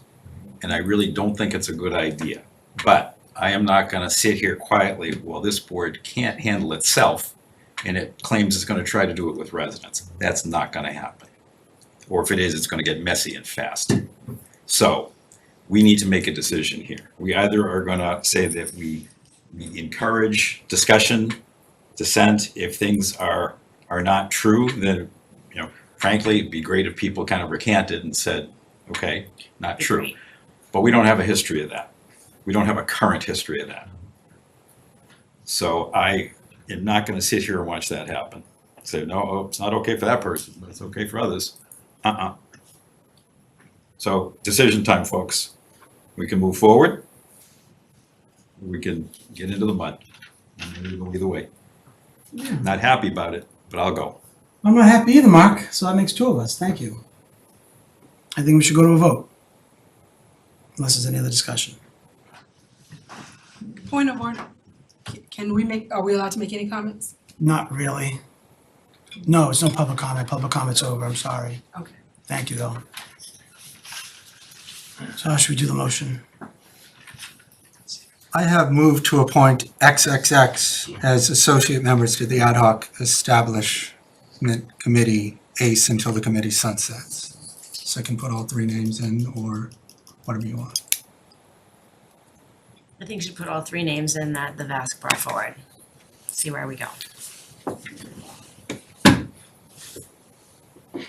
Yeah, So if you want to make it one motion. So I have Ryan, Tara, and Greg, the new Greg. So move to appoint Greg Savatelli, Tara Gregory, and Ryan Johnston to associate members of the Ad hoc Commemorative Establishment Committee, ACE, until the committee sunsets. Second. I'll give it to Karen, I guess. All those in favor? All those opposed? All right, all set. Next agenda item. Okay. So we have a quorum for this committee now, so that they could. Go. Just to be clear, they can go. You're off and running. Congratulations. All right, we're on to discuss. Well, the rest of the appointments, yes, of course, yes. Getting ahead of myself. So I have a couple I can make.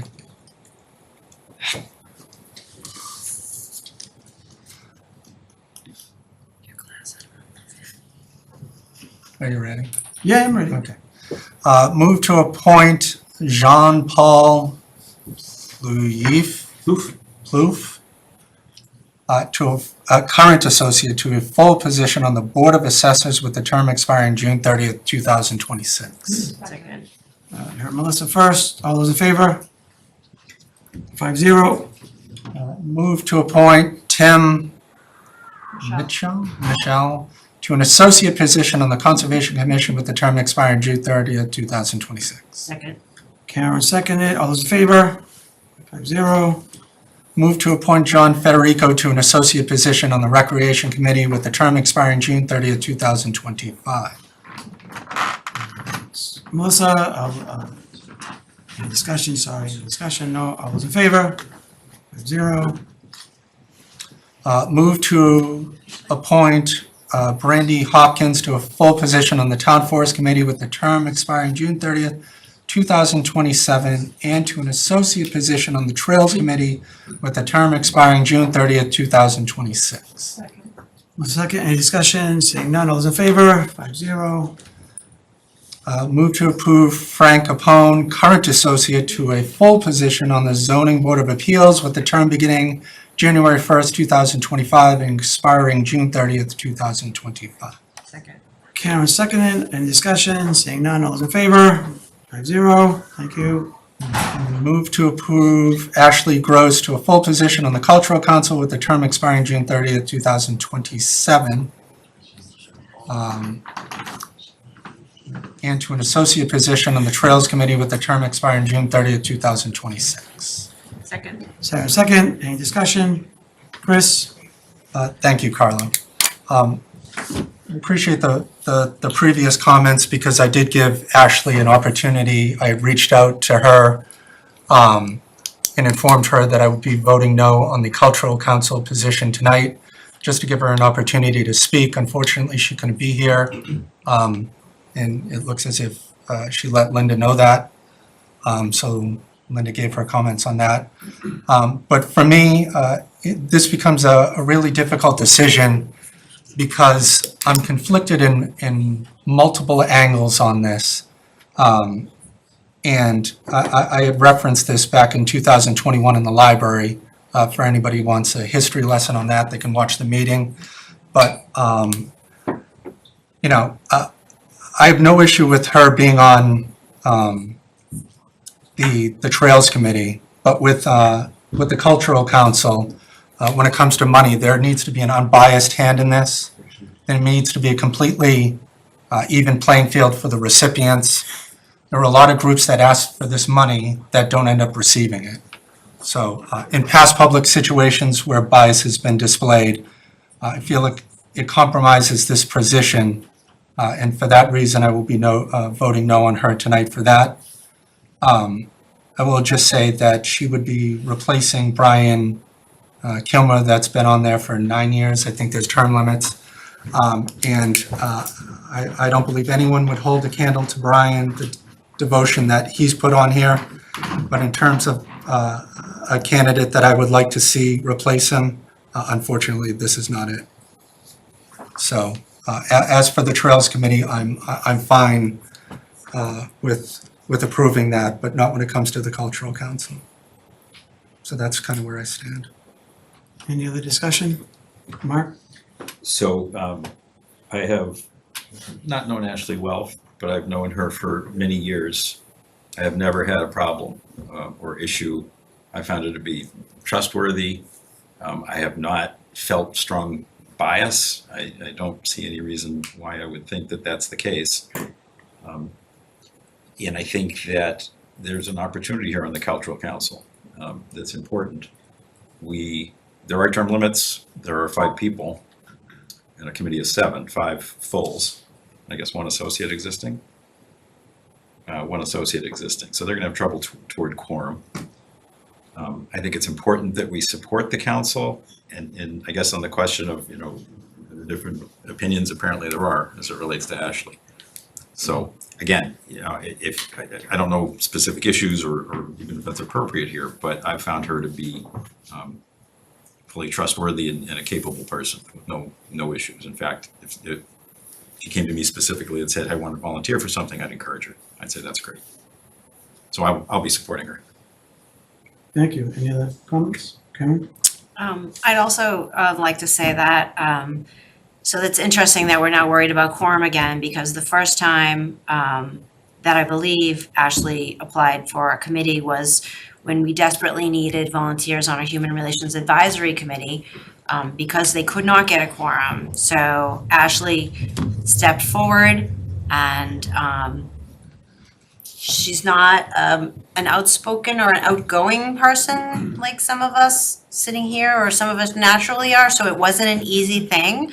But Ashley was a valuable member of the committee, and I am fully confident that she will also be present and be a valuable member of the Cultural Council. And we sad to see term limits forcing great volunteers to get off the committee, but we're filling a spot. We're not trying to replace Brian. Brian did a great job. No one can replace Brian. So I just want to be clear on that. But we do need to fill the positions on this committee, on the council, and I think Ashley would be an excellent candidate. Melissa, any comments? Can I ask a question that's a little long? But what does the Cultural Council give money to? Just any program or?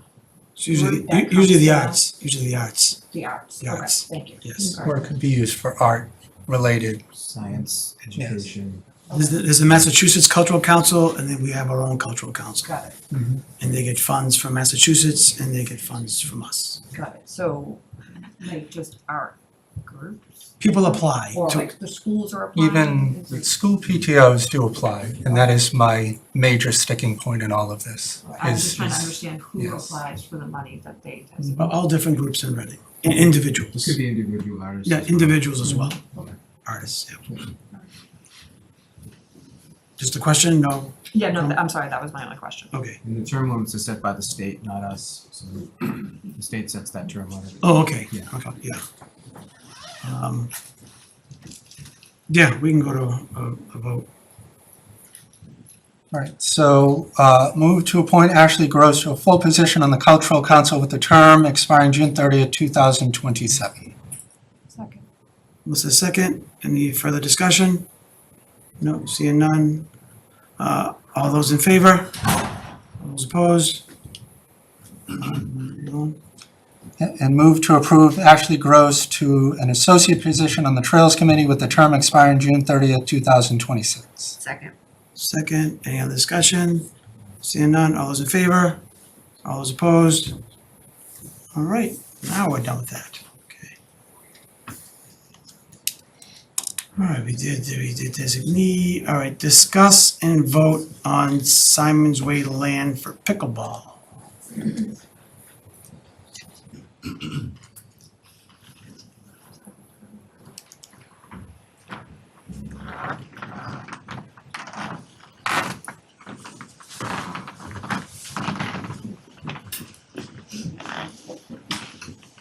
No, we did not. We discussed it. Oh, go ahead, yeah. Sure.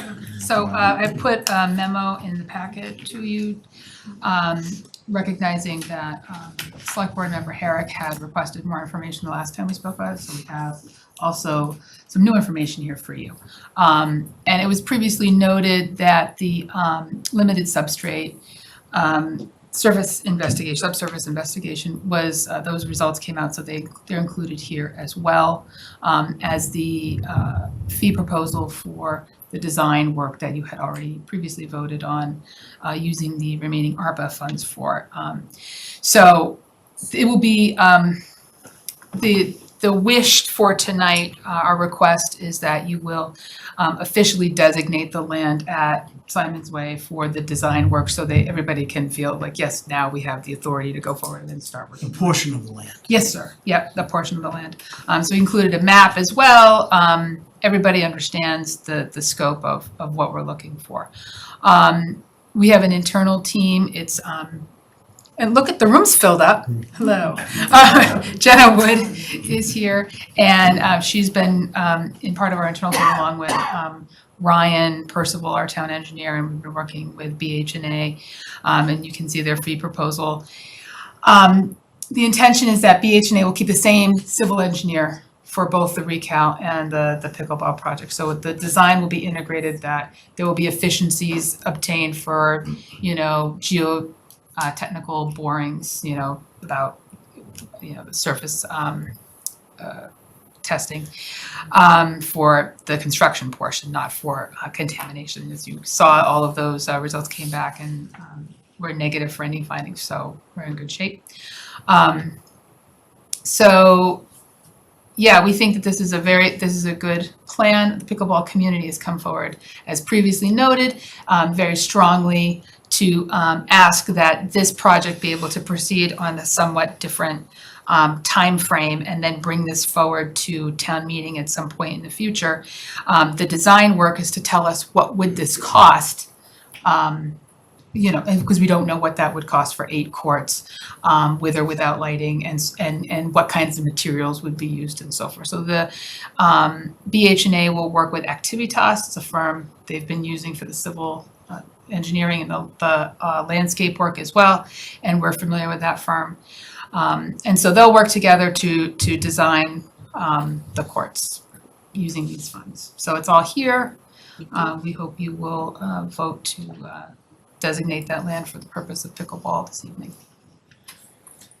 Then once that's done, we can go through and finalize the scope of the work with BH&A and secure that contract by December 31st. Thank you. Any questions? Does anyone feel I have a conflict? Oh, okay. That's nice. Thank you. Motion? I really thought we voted on this last time, but We did. Just the ARPA funds, not the land designation. Yeah, we did. okay. Move to select Simon's Way as the preferred site for pickleball. Second. Any discussion? Seeing none, all those in favor? 5-0. Thank you very much. Thank you.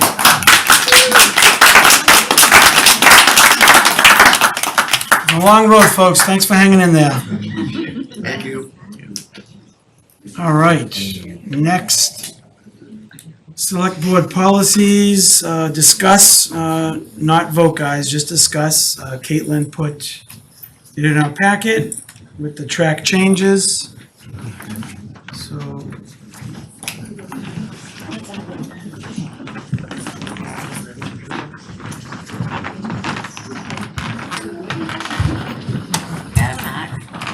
It's not a PDF problem, it's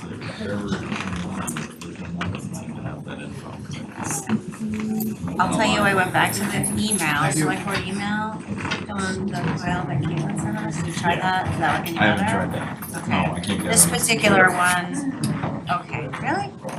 Okay. I have to go into webmail, because this is my work. Shouldn't have said that. Didn't go This is home. my work committed computer too. I didn't go home. so I Security is haven't so tried great. It's not for that kind of stuff. Can you take a 2-minute break? Oh, sure. Yeah. That'd be great. We'll Thank take a you. 5-minute recess, guys. Thank you.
No, disagree. All right, we're back from recess. We're on select board policies. In the packet.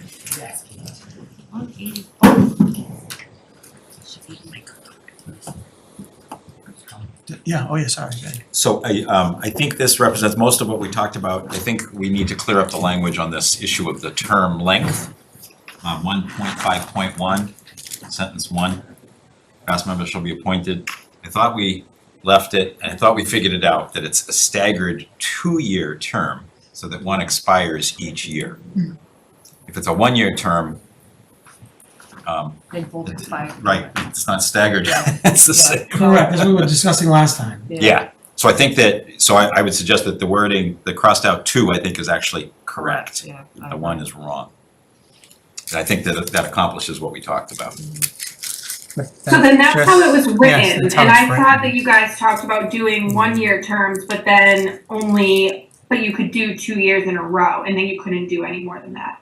I could be wrong, of course, but, so 2 was originally written in there, so you Yeah. just want to go back to the way it was. I think 2 is right. I think it may be that we weren't doing it quite right. We haven't. No, we weren't. haven't We been. haven't, we have Yeah. not been doing it right. Yeah, I think that's where it was. But I think if our mission is to say each year one person comes off, I think if that's what we agree, we need to figure out how to say it exactly.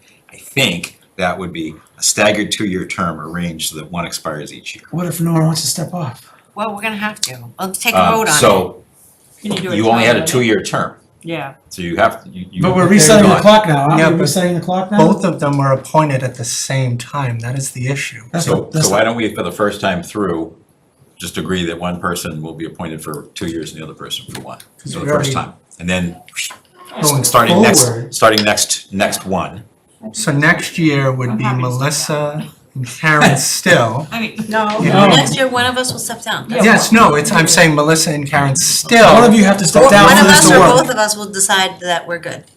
Yeah, but I'm saying for this to work, one of you has to step Yeah, down. yes, correct. As long as we're on the same page. Yep. Yep, we're on That's the the same only way it's page. gonna work. Yep, going forward. correct. Or if they both step down, then I think we would agree that we'd appoint 2 people, one of whom would have a 2-year term, the other a Yeah. 1-year term for that one time. I would agree. And then everything should be clean after yeah. that, unless somebody needs to No, back no, off. yeah, we always interpret this wrong, I think so. and then, but it wasn't a big issue, because we always had 2 people on VASC. So should we have a little thing in there that says, if both positions become vacant, 2 select board members shall be appointed, 1 shall have a 2-year term, the other shall have a 1-year term? Should we just go ahead and write it in there? It Works makes for me. it cleaner and clearer, I think. Did you get that, 5, Caitlin? Number 5, if Okay, so both, we're gonna change this to 2, back to 2. Yeah, yeah, Please. Yep.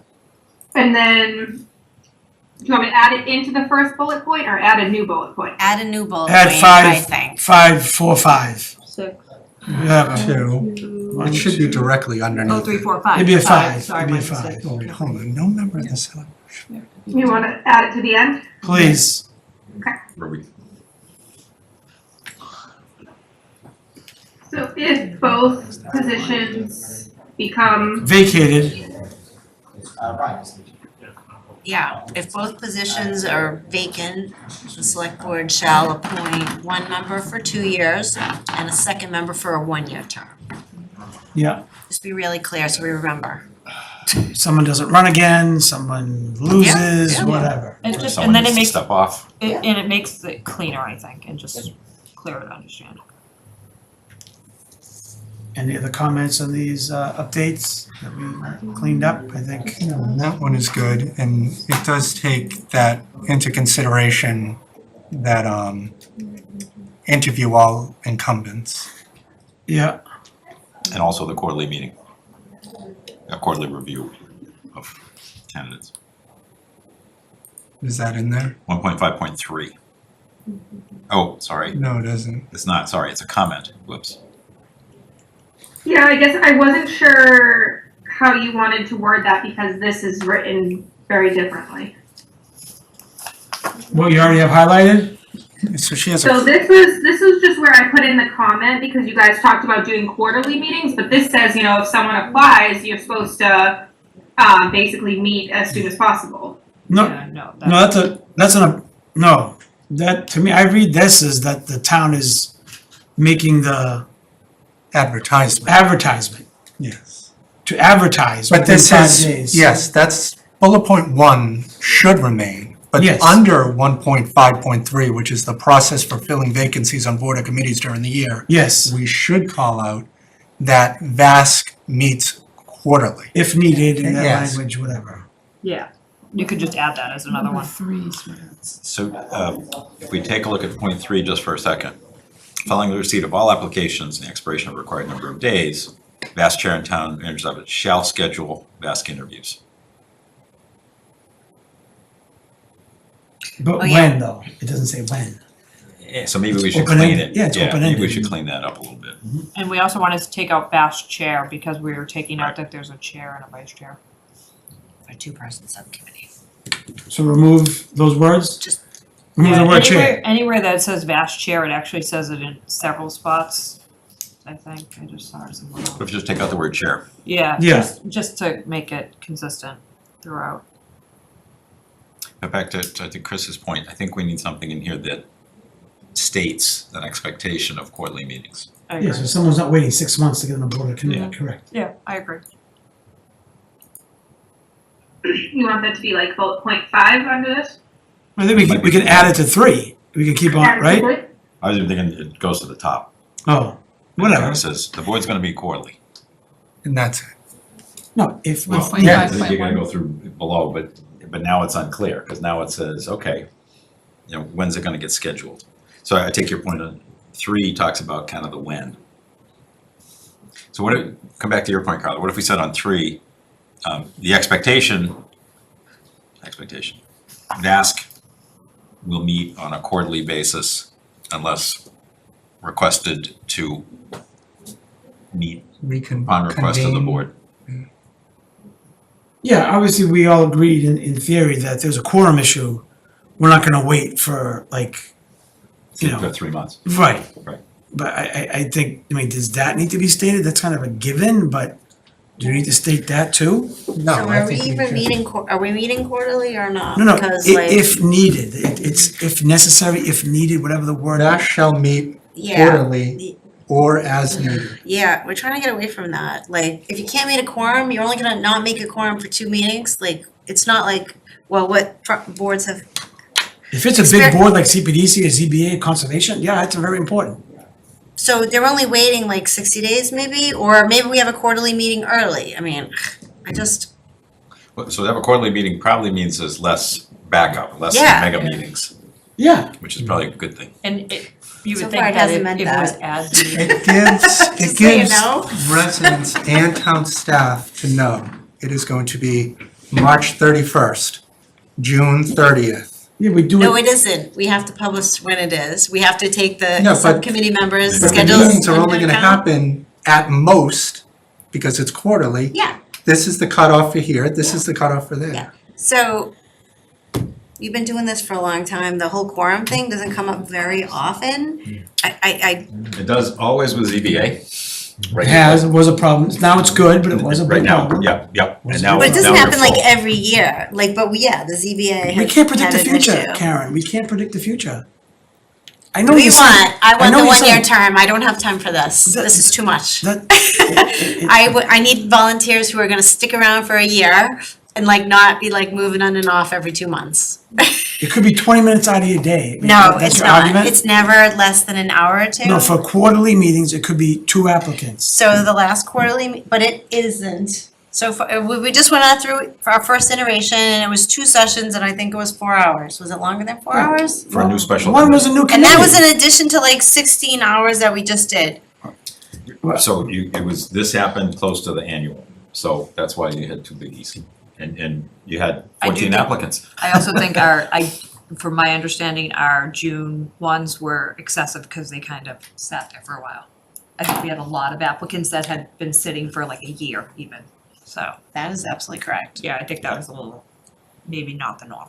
I think when January 1 hits, because we meet every 2 weeks other than the summer, when January 1 hits, by March 31st, on or about, if there's applicants and they want to be on a particular board or committee, I think they should be interviewed. I think we all agree on that. We agreed on quarterly meetings. It's the or on demand part. No, I didn't- that no, I that's- can't said agree on with. demand. That's for the onesie two, I didn't Yeah, say yeah, on no, I'm not demand, doing on if demand. necessary. I'm not, you guys can do I whatever you said- want. No, I'm the not voting quarterly for on meeting- demand. No one said on demand. Good. I was Maybe I'm necessary. misunderstanding. You need 48 hours notice.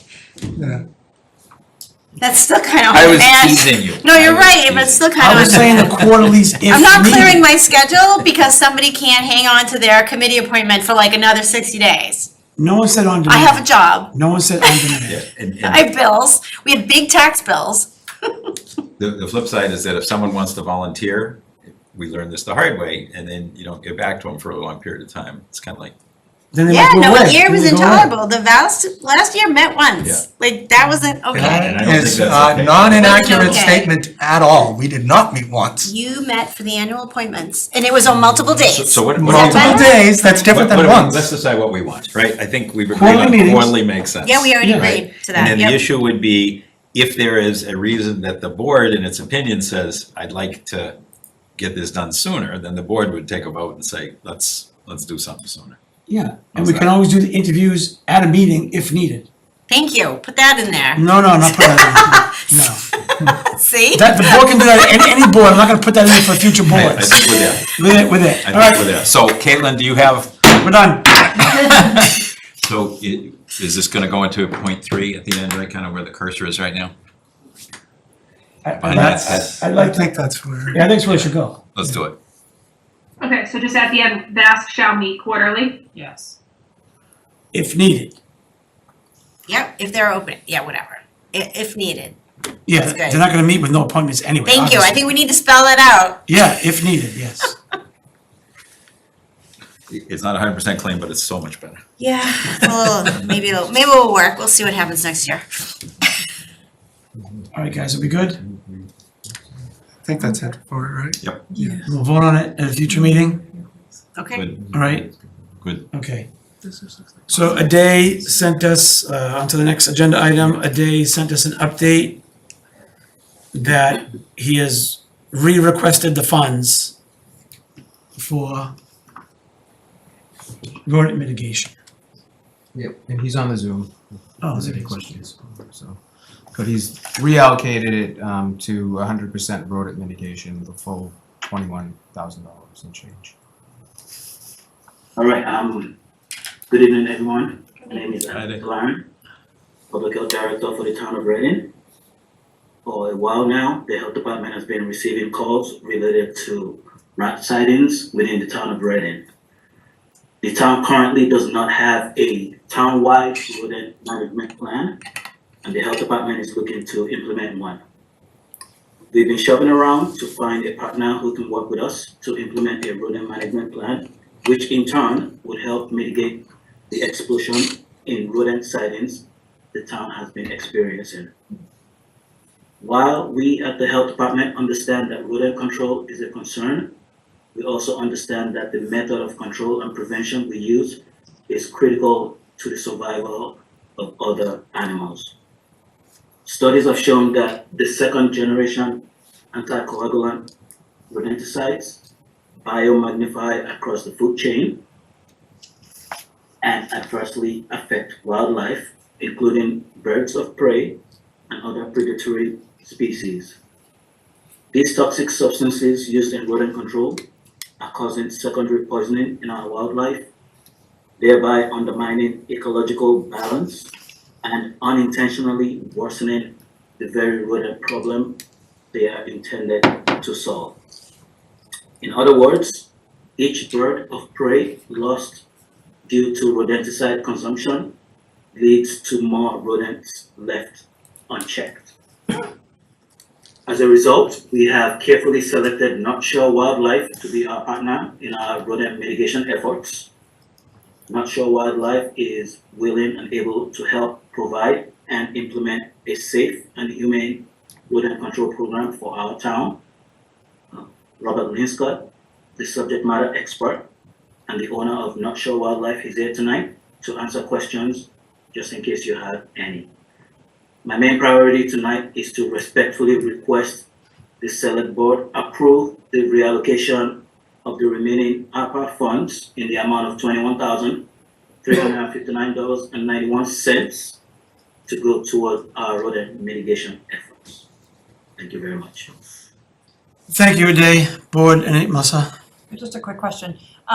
How long will these funds last us to manage this? And do we think that this amount will eradicate our problem? Or is it gonna be an ongoing maintenance that we're gonna have to continue to fund? So this amount is pretty much a third of what we actually need. I had planned on, having a conversation with Matt and, the Board of Health. And we're trying to see if we can come to the, town meeting to request additional funding. But in the meantime, if we have 21,000, waiting to be reallocated, I would rather have that reallocated to rodent mitigation so that if we do go before the town, we'll be requesting around $40,000, not the entire amount. Got it. And that $40,000, is that like a year? Is that several years? Is that until we no longer have an issue? How long does that get, like, So we're looking at around $60,000 annually. annually? Correct. Ade, you done? Yeah. Ade, is this targeted control? Absolutely. Targeted? Okay, so it's not, so to Melissa's point, and it's up to town meeting, not to us, but if we have a major problem, we want to address it, obviously. But is there any way possible to control, the not the non-problem areas, I'm trying to word it, try to get ahead of what can be a problem, or is that too hard? Because we have so many wetlands and conservation, is that, I guess, sounds as I'm talking, it's too challenging.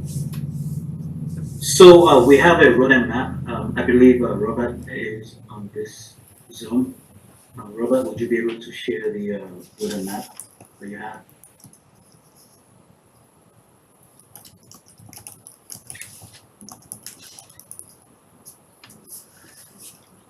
So we have a rodent map we've been working on, and pretty much, Robert. Hi, how's it going? Good. So pretty much we're trying to start at the areas with high rodent sightings, and then we branch out to areas that have less sightings. You see my screen? Not yet.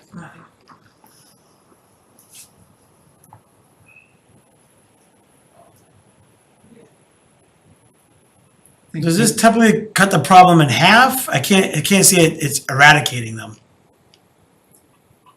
What's the success rate? Just, not exact, but like, are we gonna always be at 50% every year, which is better than 100%, but we're always chasing it, right? We're always gonna be chasing it.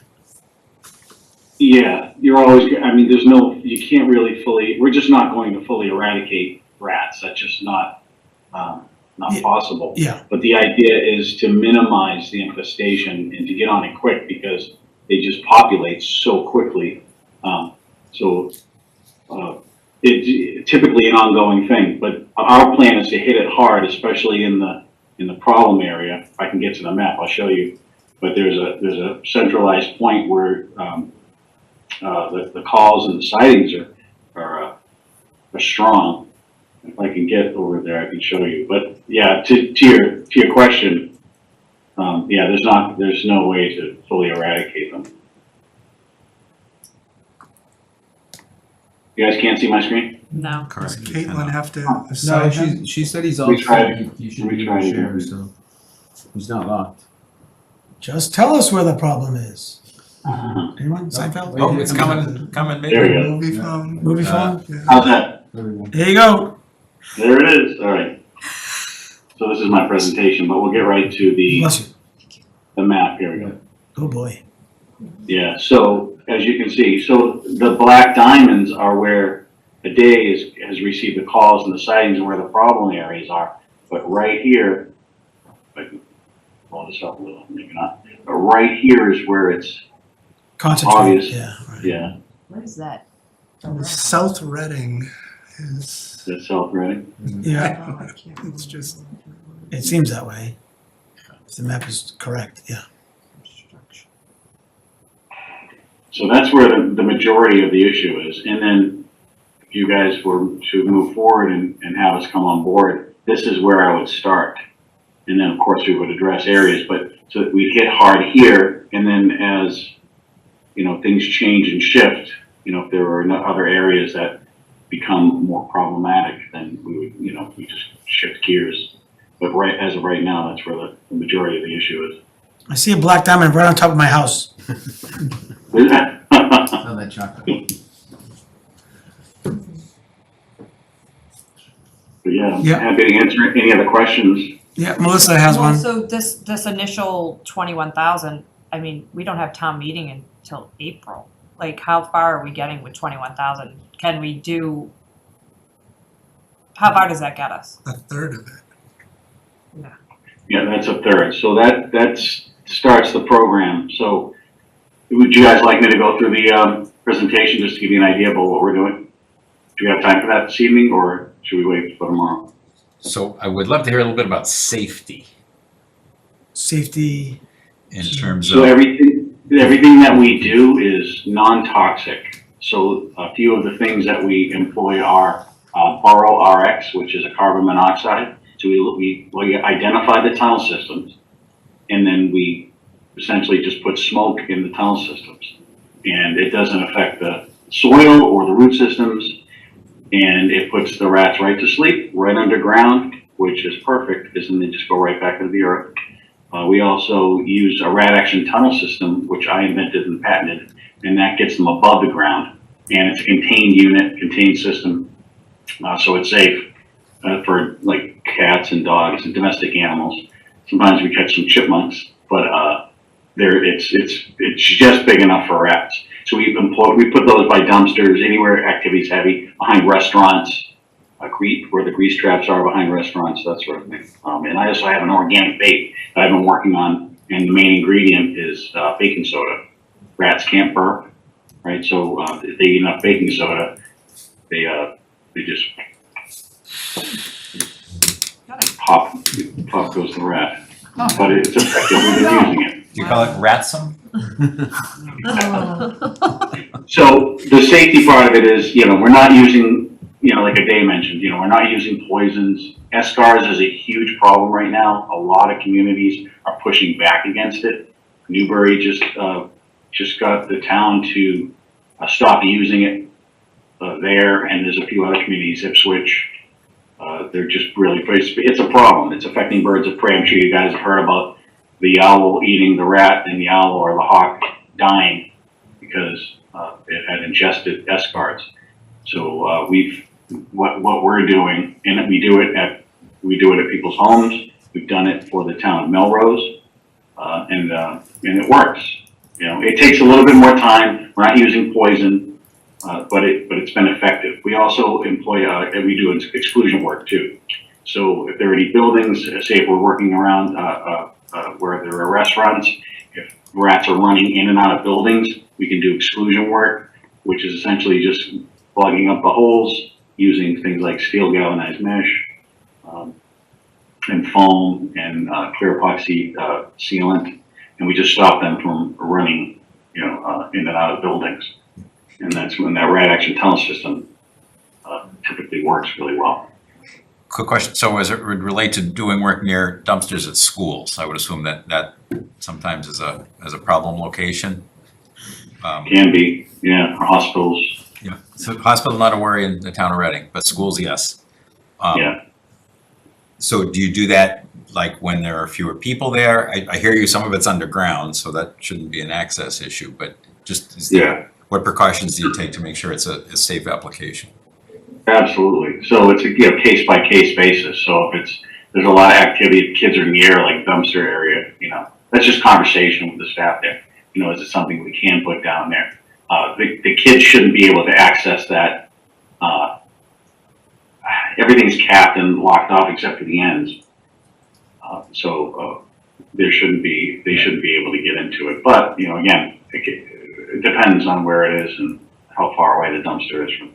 school. So, And the schools have their own pest management companies that service the schools. Oh. oh, okay, so you wouldn't be going there. That would be an issue anyway. Yeah. Okay. Thank you, feel better. And I'm sure, Ade, you'd talk to them anyway if you were encroaching. Right. Any other, Chris? So you're encroaching. Thanks, Carlo. Other than, I think RCTV should follow you around with a camera crew and create your own Billy the Exterminator A&E spinoff in this scenario. Yeah, but you don't want the rats to see where he's going. Yeah. I have a few of those videos on YouTube. You do? Oh, jeez. I don't, you know. Yes. They're not quite Billy, but you know, they're fun. I didn't like hearing there's tunnels and burrows under Reading, so no thanks. I guess my concern is to what Mark just brought up, is the school is doing their own thing. And we did receive an email in regards to a notice that was sent out to the schools regarding the SARS, you know, what you just mentioned. The toxins, the pesticides, et cetera. So what are we going to do about not having that happen and have this happen going forward? Because if a day asks for 60 grand at town meeting, what is the school getting? Why aren't they in concert? Like, there's more moving parts in this. You can speak to that. Maybe that's something for you, Ade, to coordinate. So the schools are bound by the state to have their own pest management plan. So this is more of like a townwide plan, schools excluded. If the town wants to include the schools and have, you know, the schools switch their IPM to not sure wildlife's IPM, they're welcome to do that. So what are we currently spending on your end for rodent mitigation in the town of Reading? Is it zero currently? $0, correct. So So only we the have school. mosquito, budget, about $47,000 a year. And, you know, we only use the budget during the summer months, Yeah. 3-4 months. So I think you definitely have to reach out to the school portion and see what you can do, because to me, I mean, you're already in these neighborhoods, I don't see why they couldn't do X, Y, Z, especially with people having concerns over rodenticides and, you know, I don't want to see all this stuff happening where animals are eating it and killing other ones, and like, nobody wants that stuff to happen, especially around schools. So I think if offline, you can just work with whoever you're gonna work with over at the school and see what you can come up with. Maybe it's cheaper, maybe it isn't, maybe there's a rule they have to do this, I don't know, but just offline, if you can square that away with them and, you know, maybe come up with a plan or something in the future. And then Matt and you can update us like a month or two or whenever it comes up again. Okay, we good? You have a motion? Yes, move to allocate $21,359.91 of ARPA funds to the rodent mitigation as presented. What's the second? Any further discussion? Saying none. All those in favor? 5-0. Thank you. Next agenda item. Thanks, folks. Thanks. Go get them. Future of Pleasant Street Center Building. We sell it. Next agenda item, future agendas. Okay, so thanks, Carla. So first of all, thanks colleagues for supporting moving forward at Simon's Way and moving that project to the next phase. One of the things that has come up at various meetings and discussions has been, hey, if this does happen, then what would happen to the Pleasant Street Center? And I think they're asking from a number of different perspectives. I think, you know, clearly from our perspective, I think, what's the value to the community? What's its best use? And or is there some offset of costs that could result, offset of costs for the new center that could result from utilizing the existing center? So I think that at town meeting in April, there's a reasonable expectation from town meeting members, from residents, from us, that we need to think about this. I don't know that we need to have it resolved, although obviously that's a discussion, but I think we have to have it thought out as to what some of the options might be.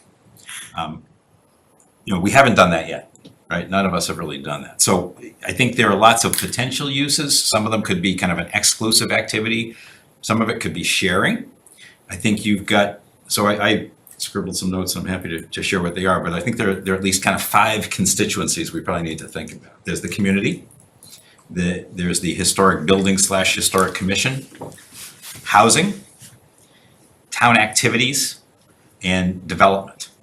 And again, I don't know that they're exclusive, but those are different categories. So for example, the town needs space for people, for offices, for activities. There's a lack of space today. We know that RCTV could really use some space.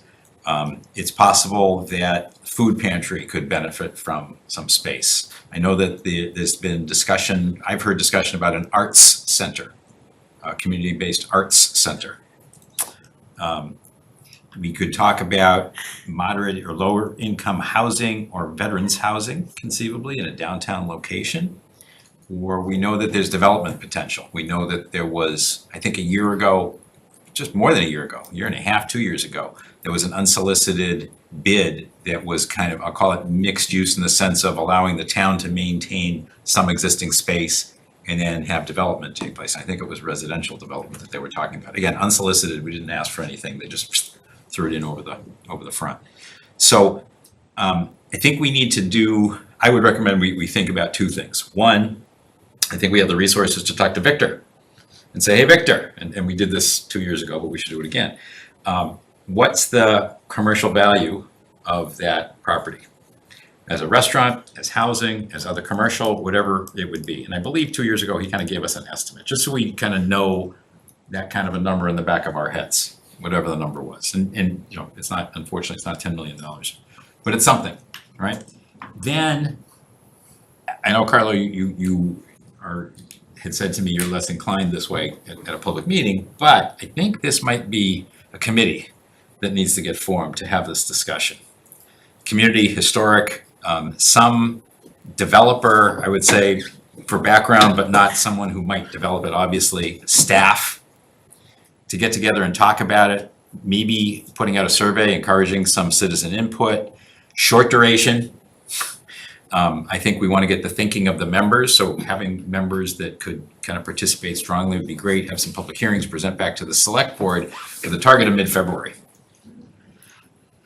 I'm thinking of the world as we're already, next meeting is December, so they get started mid-February, allows them to have probably 3 or 4 meetings and a survey. So that's kind of what I just want to kind of initiate that as kind of the start of thinking and see what colleagues you might have for thoughts. I think that there are strong opinions on what to do. I think that it would become kind of an additional building, an additional resource, and you can decide, use it for town stuff or sell it, lease it, share it, and get income from it. Those are kind of the extremes as I see them, and probably there's plenty of space in between. I am in the camp of, we're in no hurry. I put it on the agenda at your request, and I think we should discuss it. But I don't see the urgency before April town meeting.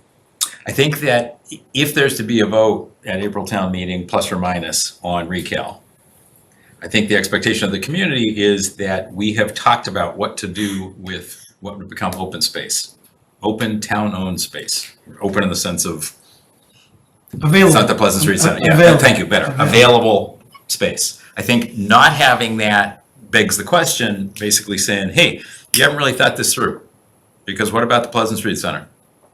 And I think we need to come back to them and say, we've started discussions, we have some ideas.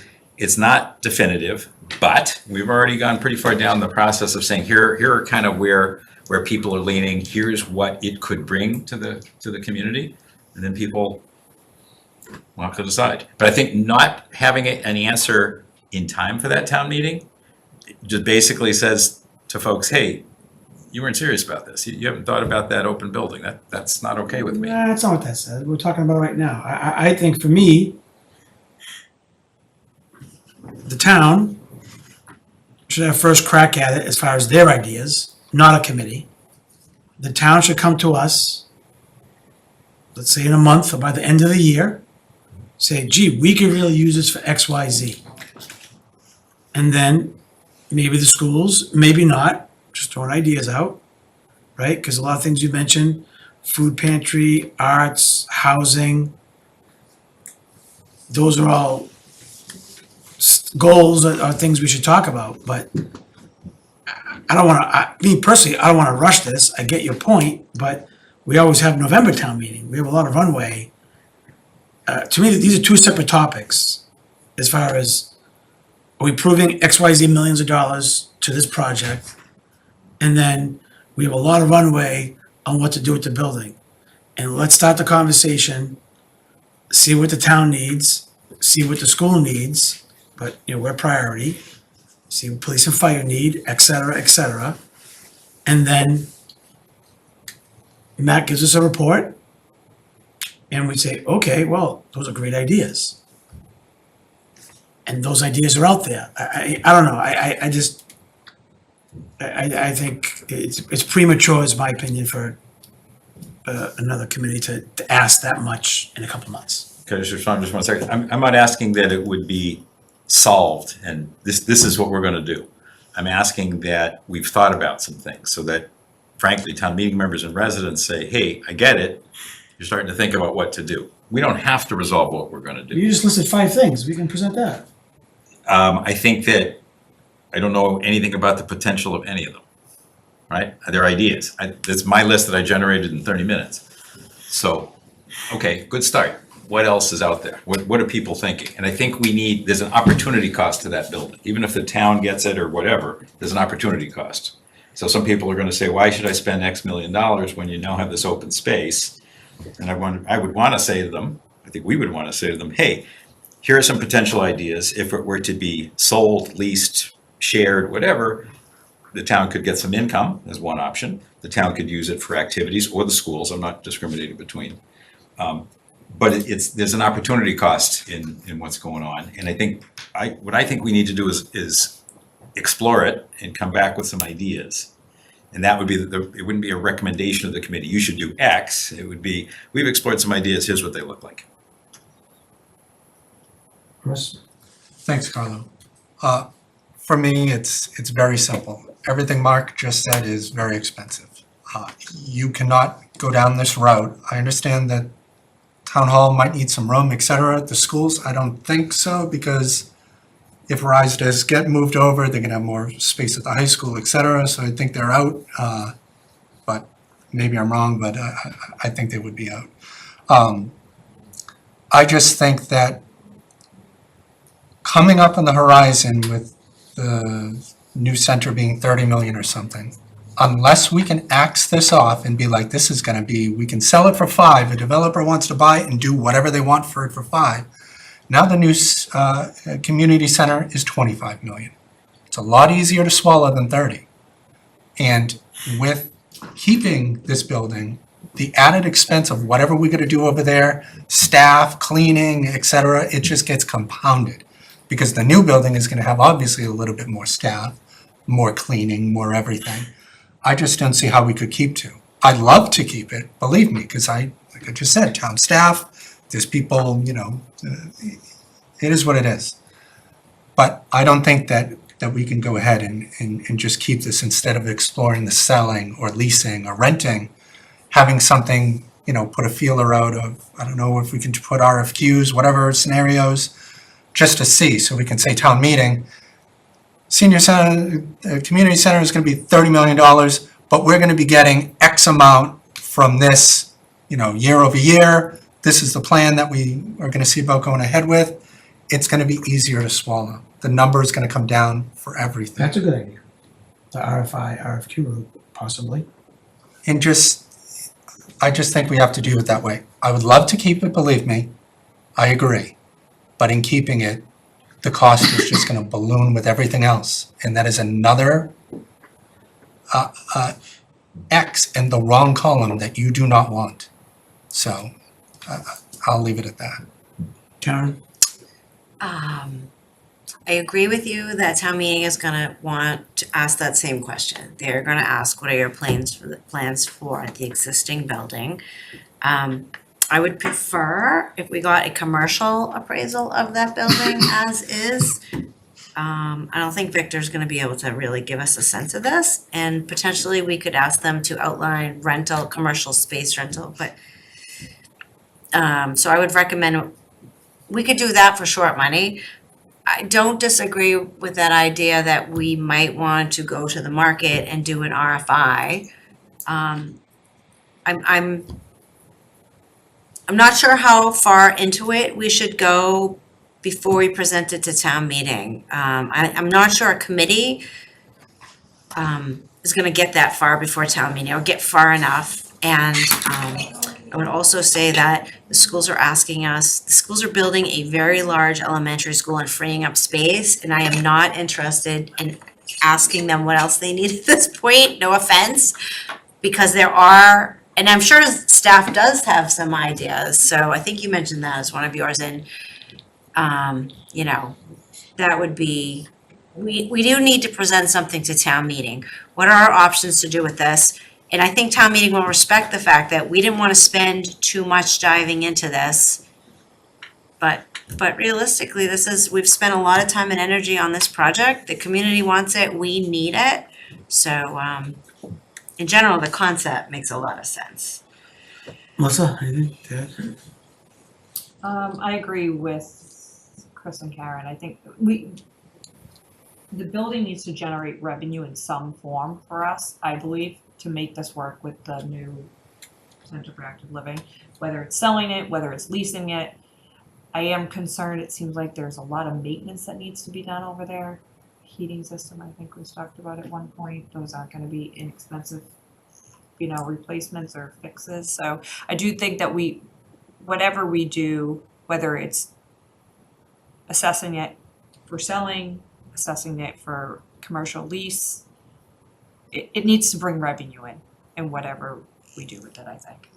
Yeah. It needs to generate some revenue for Or us. try to, yeah, I was just joking. I would not support at this time selling it, because we've kicked ourselves in the butt by closing schools in the past, and then, oh, guess what? And so as a town asset, I think we should keep it. But as far as generating income, yes, to offset, because to Chris's point, anything that doesn't generate income adds to the budget exponentially. Where we don't collect taxes on it, we're still not gonna collect taxes on it. I think that's my only concern with it being, I know commercial leases are a little different than obviously residential leases, but I am concerned with the maintenance that needs to be done with that building to even. Yeah, as a forever, yeah, right, yeah, obviously, yeah. Could we ask, could you find out how long the new RCTV lease is, to see if that's realistic? I don't know if they Yeah. signed a couple-year lease. I tend to think they signed a longer one. Their frame was 2 years, but I can Oh, double check on that. Okay, then maybe that is a viable, and they would pay us rent. Oh, I know. Okay. Yeah, I know that. Okay, so that might be helpful too. Okay. I guess my only concern with that is they're not gonna maintain like the heating system there and the anything else that goes wrong with that building. I'm not sure that would You can negotiate all that. It's the Wild West for commercial. You can, I know it does, I'm not sure that they're in that position Yeah. to be able to do And they that. couldn't afford the rent that they had, so they They're paying- downsized to, they wouldn't be able to pay us, They were paying $100,000 a year. yeah, they're paying a lot less now. Yeah. So I don't think they'd pay, and you don't have to give them the whole space. Exactly. Yeah. You have to give them the whole space, Mhm. but they, Right. yeah, so. Yep. Yeah, it's a big space, so. You know, it's not a big space, but I think Well, for their needs, it they might might have be. multiple Bigger locations. than maybe necessary for one Yeah. particular. Yeah, company. yeah, not- they would never need the Yeah, whole so maybe building. you could do a bunch of things as a possibility too. So excellent. This is exactly what I was hoping we'd start to discuss a little bit, because, there are ideas, the notion of income seems to be a strong one. To offset. I- How about Good. getting an Love to explore a idea? little bit. The gas boilers date to the 90s. Yeah. They're not efficient. Could we get an idea from facilities as to, what kind of maintenance, what kind of, when we were negotiating the Walgreens building though, we were taking on all of that. Oh, yeah. So the Yeah. tenant was gonna Yeah. take on Placing it. all of it, so it really may not be our issue. Yeah, no, and I understand that with commercial. Which is leases. even I just better. don't know that our RCTV is in that position to. Correct, if we're- yeah, they're going the opposite direction. Maybe I'm wrong. There are other Yeah, potential uses for things that we might otherwise have to get space and other activities for, that we would conceivably have to spend on. And maybe this is where to do it. So, an arts center has come up multiple times. We talked about that at the tower building in RMLD even as a possibility at one point. we did. Yeah, so I mean, again, awesome discussion. I don't know if you want to take it further, but that's what I was hoping to kind of just generate. And I think town meeting will appreciate, having started to think it through, getting some ideas pulled together, seeing what it could look like, seeing what our expectations might be. Make sure they're not too high and certainly not too low. And I think that just helps the process.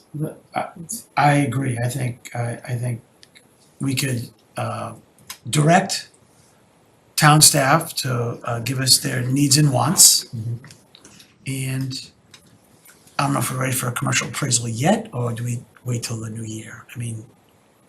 Oh, yeah, I we mean, plenty we of have time to get We have it. plenty of Yeah, time. yeah. I think that's on the horizon. Victor's help as well, but a commercial appraisal, square footage and how old the building is and blah, blah, blah. So I think these are good first steps. Because we did that for the building on Middlesex, remember that? We Oh, yeah. we had an appraisal for that, it didn't take that long. No, Maybe no, 60 no, days, no. just to contract and get it out there? I see 8 luxurious Pleasant Street condos coming in Awesome. 2028. Yeah. At 1.5 million each, So and the town gets one of them. I don't remember the details of the unsolicited bid, but I think. It was a low income. I think, yeah, so I think the notion was that some of the building would remain town-owned, and essentially they'd be paying us for the ability to do things beyond. Develop the parking lot, like develop, That's what I remember. Again, I think an RFI is in our future. And that's a good segue to future agendas. Can I ask just to close on that topic? So it sounds like asking the town to do some stuff, potentially thinking about an evaluation, if you guys think that start of the year is the right time frame to do that, that Commercial sounds appraisal, awesome. yeah. There may be other activities that we're not aware of. I think starting with the town is great. I think that Historic would want to say hello to us about things, Historic Commission. Certainly, I mean, regardless of what's going to happen. Because I think there are restrictions on what you can do. I know there are restrictions on what you can do. Yeah, it is a historic building, so. Yes. Yeah, it's a historic building. Correct. And I'd love to be able to have a couple of kind of ideas as to what it could be. So we've talked about 2 or 3. We've talked about a way to think about development potentially, RFI, and commercial leasing kinds of things. Town needs, we talked a little bit about. The other thing I think in the town needs is if you folks can solicit more information from those kind of town-oriented groups. For example, I don't know what the food pantry situation was. I do know that when they approached us last year, it was much more dire. I think that they worked something out with the church, but I'm not sure of that. But, those are the kinds of things that might pop up. I think the arts community might want to chime in a little bit. Talking about it for sure, so. Yeah, so it's not like no one's thought of this. It's kind of like everybody's waiting. And I think we want to manage it, not have it be an attempted free-for-all. Well, we just picked a site tonight, so slow your roll. Okay, all right, I got it. I'm thinking 25 already, man. Leave election? Okay. Thank you. Lots of things going on in 25. Yeah. Okay. All right, I have one future agenda I want to get out there before I forget. If possible, in January, when they're on break, we have a lot of new Eagle Scouts. Okay. If we could do something at one of our probably early January meetings, 'cause a lot of kids go back to school around MLK weekend. So I just want to put that on the books for probably our first meeting in January. I had Sergeant Nelson reach out to me to give me that good news. Good. And that's all I have right now, but anyone else for? I think the only thing that I saw is I think we were asked to add executive session to our December 4th meeting. Third? December 3rd meeting, 2 Oh, executive. I thought you said the 4th. I'm sorry, Our meeting's December 3rd. We have one the 3rd and the 4th. the 4th is the budget meeting, the 3rd is your regular business meeting. Yeah. Oh, okay, so I thought he said the 4th Who are we talking about? I don't know. in our email. Ethan. Oh, yeah, right, yes. Maybe he said Yes. the 4th, but Executive session, correct. Right. Correct. But the third is the regular business meeting, so I can correct him on that. But there's two matters, and one of them may not. On the December 3rd, we can take off vote on site selection for Active Living Center. We can. That's good. That frees up 2 hours. Yep, that's good. Like 30 minutes. I have, so annual liquor licenses, that's standard procedure. Chris Cole and DPW and town staff wanted to know, we're gonna try to work it in tonight, but on the second meter pilot program, we should have some policies to discuss, not vote, and work that out hopefully, and stop putting a stamp on that. Can I make a suggestion? Yeah. We, at different points, we asked different town groups to kind of present what's going on. It kind of feels like DPW, this would be a good time. Talk about trash barrel update. Okay. And anything else that's kind of, I'll call it, imminent from that perspective, that would be great. Winter parking? Winter parking. Is that something we just, in case it snows again? That's not DPW, Ban- that's, Oh, okay, sorry, I was thinking of plowing, They when the plowing starts. touch on a little of this in their budget presentations that are coming up in Okay. December, but, if you want a full night with just departments, we can schedule those too. Actually, I wasn't thinking that. The way we had done it in the past was to kind of one department per meeting kind of thing. One department per meeting, yes. And you don't necessarily have to be sequential, but the notion that they'd come kind of present, see what's going on, Yeah. share with us, see if they have questions. yeah, it'd be for good us. to get a barrel update, and we're gonna be talking about a contract next year. Yes, Right. yeah, That's right. okay. That's already on the list. And I think we're ready. Caitlin can present a clean VAST policy and just vote on that real quick. That sounds If you good. can add that, Caitlin, to the 3rd. Yep. And I see, thankfully, Caitlin asked Caitlin to put our potential first quarter meetings on there, so we do have a meeting on the 7th and the 21st, so I would have the Eagle Scouts on the 7th. Okay. We obviously need to have our reviews in by the 7th, kids, for Matt. That process will be starting December 3rd. We will have an agenda item Sean will join us and talk about our 360 review process and how it can either be me or town council or someone else or Sean to handle an aspect of that. I don't have the exact wording, but we have to vote on that. Who's gonna take care of that or oversee that process, compile, I think was the right word, compile all the reports. So that'll be on the agenda for the 3rd. Okay, typically it's been HR.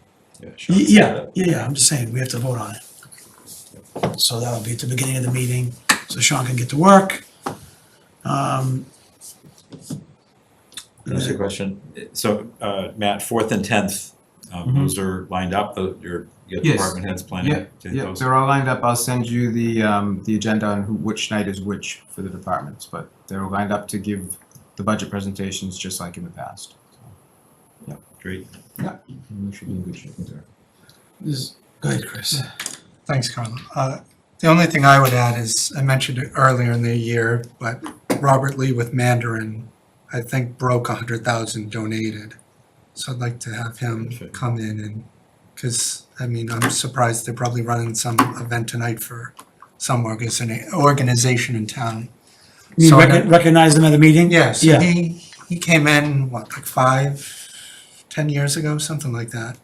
But just breaking 100 grand is pretty significant. Yeah, So, that's a great idea. That's incredible.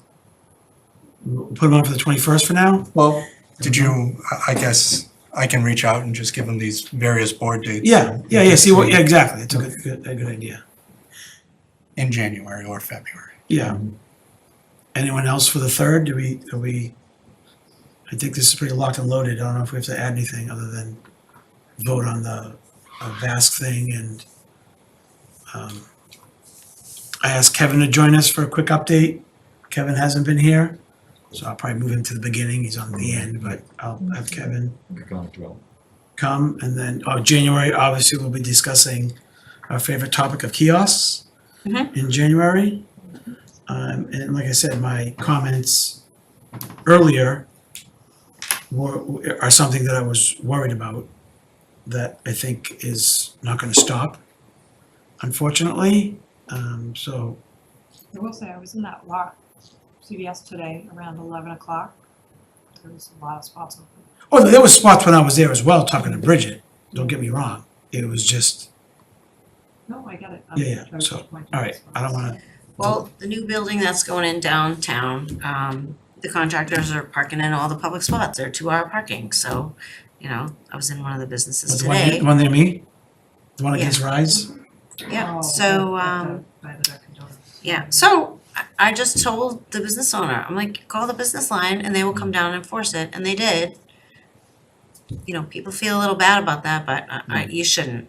You know, I explained that we have one parking enforcement officer, she can't be everywhere, and It's true. and so, anyway, I just wanted to let you know. So it's gonna be an ongoing issue. Every time we have a construction project, Yeah. they don't wanna go spend an extra 5 minutes to find, they don't think about it, I think. No, But sometimes it's egregious. a It's good like point. a piece of equipment blocking 3 spots. Not to say anything against other businesses, but the chocolate truffle is right there. So, and once we hit Thanksgiving, Yeah. it's their busiest month, it's probably 40-50% of their sales. Okay. So that really needs to be, let The whole area, not just the chocolate. Yeah, I know, I'm saying Okay, just that being that's, clear, I knew what you meant. that's, I don't think mathnasium is seasonal. All those parking spots all along Main Street are 2 hours only. So, They could be, I don't know. No, I think we there's some 30-minute spots. There's some, yeah, But the other ones are 2 hours only. yeah, they're meant for in and out. Yeah, no, I I would understand, I think just, that I don't this think I ever has to really be thought of it an myself, that agenda I've never sat there for 2 hours either, but I don't think I've ever thought that, these were 2-hour spots. well, I've heard tell sometimes the students down there and the parents are pushing that limit. But I also drove behind the Dunkin' Donuts and there's another 6 or 8 spots, they're all empty, so it's kind of people just need to be educated, partly. There's plenty of spots, you just need to look a little further and know they're there. I think with this agenda topic as well, in the future, we have to talk about double ticketing again. Because I will take a $25 ticket to park at the Chocolate Truffle and ruin their time there. I'm not doing that. That's what they're going to do. So there has to be some way to rectify that. Okay. And I've been parking on the street. You're welcome. Thank you, Chris. Thank you. Other than that, one day. Any other future agenda? Oh, we're good. Oh, we need to do minutes. All right, if something comes up, obviously it'll be on there, but I don't anticipate anything, and then executive session is highly likely. Or I think necessary, so, from what I read. Yep. Okay, minutes, I read them, I'm good. I'm good. I have no changes. I had some minor changes. Did you send them? Nope, I emailed them. Sorry. I highlighted them. Hang on 1 second. They were very, so we're looking at the 8th.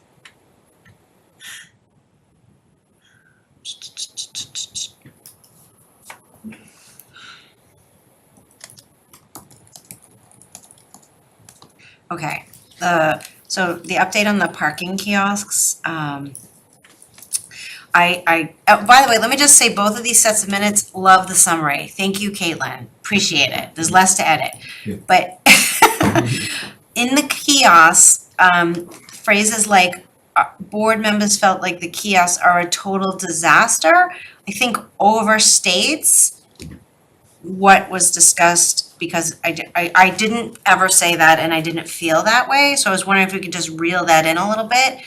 I think a couple of places in both sets of minutes had mentioned negative feedback. I might just take out the negative. We discussed the feedback.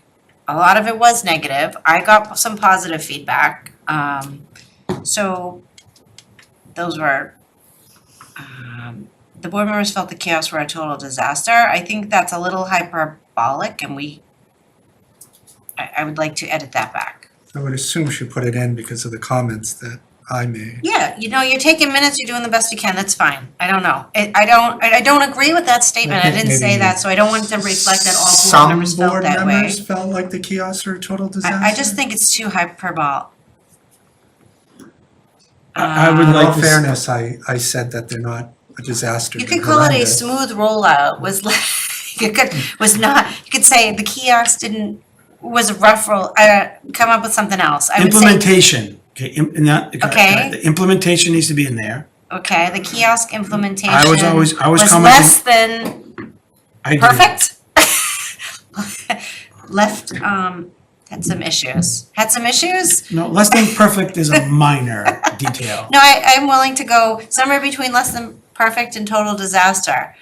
The kiosk implementation, didn't meet the town's needs.